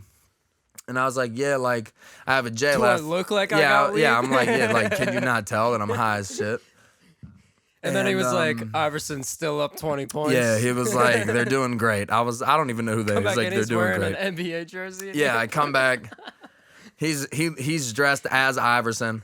I don't know what's going on. And he's like, did you get any weed? I said, yeah, I have a J11. I'm going to smoke like an hour before we go on the flight. He's like, is there any way that like, I could hit that a couple times? I was like, you motherfucker. You missed out. Yeah, I was like, you gotta be kidding me. But yeah, just like, yeah. But the whole time I'm in the back of this Benz, I'm like sitting there on Snapchat, like videoing myself in the back of this Benz, like with the caption, like, there's no chance this shit is like really happening. It was like one of the coolest experiences ever. And I was like literally just like wanted to go like grab some weed. That was it. But it was like one of the coolest things that's like ever happened to me. And the ending of this story, we get back to the airport. He walks me into the airport and he's like, all right, like, go sit over here in the corner. This is like, the library. Yeah. Go sit over there. You're right by the door. Whenever you want to smoke your last J, just like walk out those doors. Just going to walk around that parking lot, come back in, and you're going to go this way over to the gate. So dude like ooped me on every level, like going to get this weed, coming back, like making sure that I had enough time. He was like, when's your flight? Like, okay. I think it was like at 8 a.m. I was like, I think it's at like 8. He was like, okay, we're going to want to get to the gate around like 6:30. So at about like 5:30, you're going to go out to the park. Like literally, it was giving like a play-by-play as to like how I was going to go about this, which was like a blessing. And we get to the airport and he takes me inside and he's like, hey man, he's like, listen, like if you ever come back to Amsterdam, like here's my card. Like you give me a call whenever you get. Now, mind you, this guy's just told me, yeah, like American businessmen get off the plane, they pay me thousands of dollars and I drive them around all day. I'm going to say it one last time because it's the best part of the story. I gave him 100 euros, a McChicken meal, and a little bit of weed, right? Like a little bit of weed. And we get back to the airport. He's like, man, if you're ever back in Amsterdam, dog, here's my card. Like, you could call me. I'll come pick you up, and I'm yours for the day. I was like, what the You still have the card? I still have the card. It's still at the crib. So should I ever go back to Amsterdam, you already know, call that motherfucker. But yeah, that was like one of the best stories I think I have.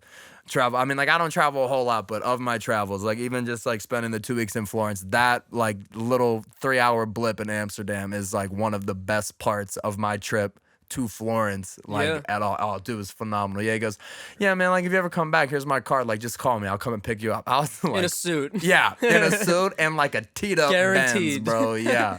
Like, this was like one of the classiest dudes I'd ever seen, driving me around in this teed-up Benz, just trying to get, like, a Big Mac and some fucking weed. Like, that was it. But it had to be one of the one of the greatest things ever. Because, like, yeah, the whole time I'm walking out to that parking garage, I was like, man, something ain't right about this. I was like, I just don't know. We get in the car. This guy was like, yeah, I'll shut the meter off. This is like, all right, bro, cool. Like, yeah. And the whole time, my friend was like, yeah, I got a headache. I'm not leaving the airport. I was like, man, I'm out of here, man. And he didn't leave the airport. He went through the same security as I did. Like, we went through the same security on the way back in to get back on the plane. It was like, man, you should have just left the fucking airport. But yeah, man, that was like, that's one of like my favorite stories. Even if I never told that story, just like having that for myself, it's like one of my favorite stories. This Right. guy like letting me bang like some music through his aux and this like Benzo who's driving me around Amsterdam trying to get weed. He really came into the coffee shop like, man, is everything good in here? We should send him our link now. We like, should. yo, here's my new Like, EP, yeah, bro. like holla at your boy. Yeah, he'd probably be like, I look so different now. He'd probably be like, who the fuck is that? Like, I don't know. But then he'll be you. like, I need a coffee shop and I need a McChicken. I need He'll be like, oh, I remember you, man. I need a joint and some McDonald's. He'd be like, I remember. Yeah, he would. He did. He was like, man, you're one of the simplest customers I've ever had. People get off that plane, they're like, man, I want the strippers, I want the cocaine. He's like, all you want is like McDonald's and a little bit of weed. I was like, I'm a simple man. Like, simple taste. I know what I want. That's all. Like, yeah. It's like, yeah, man. That was like one of the coolest times I think I've ever had, man, being in the back of that cab in Amsterdam. It was only like a 3-hour span too, you know? But it was like, that shit was like, oh, it was amazing. Such a good time. Yeah, Dante, I want to thank you for being my first ever guest. Cheers, mate. Cheers. You're welcome. We're I'm gonna glad go I make was some here. music. Goodbye, everyone. yeah. Wash your Adios. fucking hands. Definitely wash your hands. And seriously, this quarantine shit, man, this ain't nothing to play around about. This ain't nothing to play around about. All right?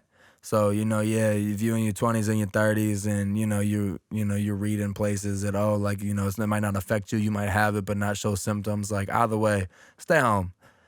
You know what I mean? It's 2 weeks. In the grand scheme of things, it's really not that big of a deal. You got to stay home. We got to keep ourselves safe. We got to keep each other safe.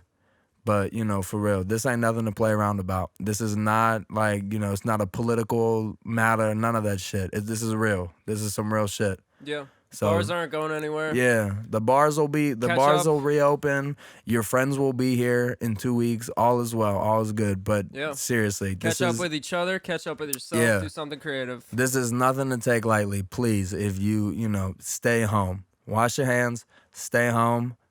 And, we going to get through this. We will. But this is nothing to take lightly, man. Like, this is nothing to joke around about. We could crack jokes about it, lighten the mood, because, underneath all of that, we all are a little unnerved. We don't really know what's going on. We don't necessarily know what to do. A lot of our day-to-day is being changed. All of this is unprecedented. We have never come across something like this before. This is very new to a lot of us, But that being said, still, this is seriously nothing to play around about. Stay home, keep yourself safe, keep your family, your friends safe. We need to each do our part in making sure that everything goes, as well as it can right now. All right? And we'll see you all when it's over. We'll see everybody when it's over. But for real, stay home, man. Do your part. Do your part. Don't be that guy. It's like out at the bar by his damn self acting a fool because you think it's cute. It's not. Well said. Ladies and gentlemen, Dante. Thank you. Bye, everybody.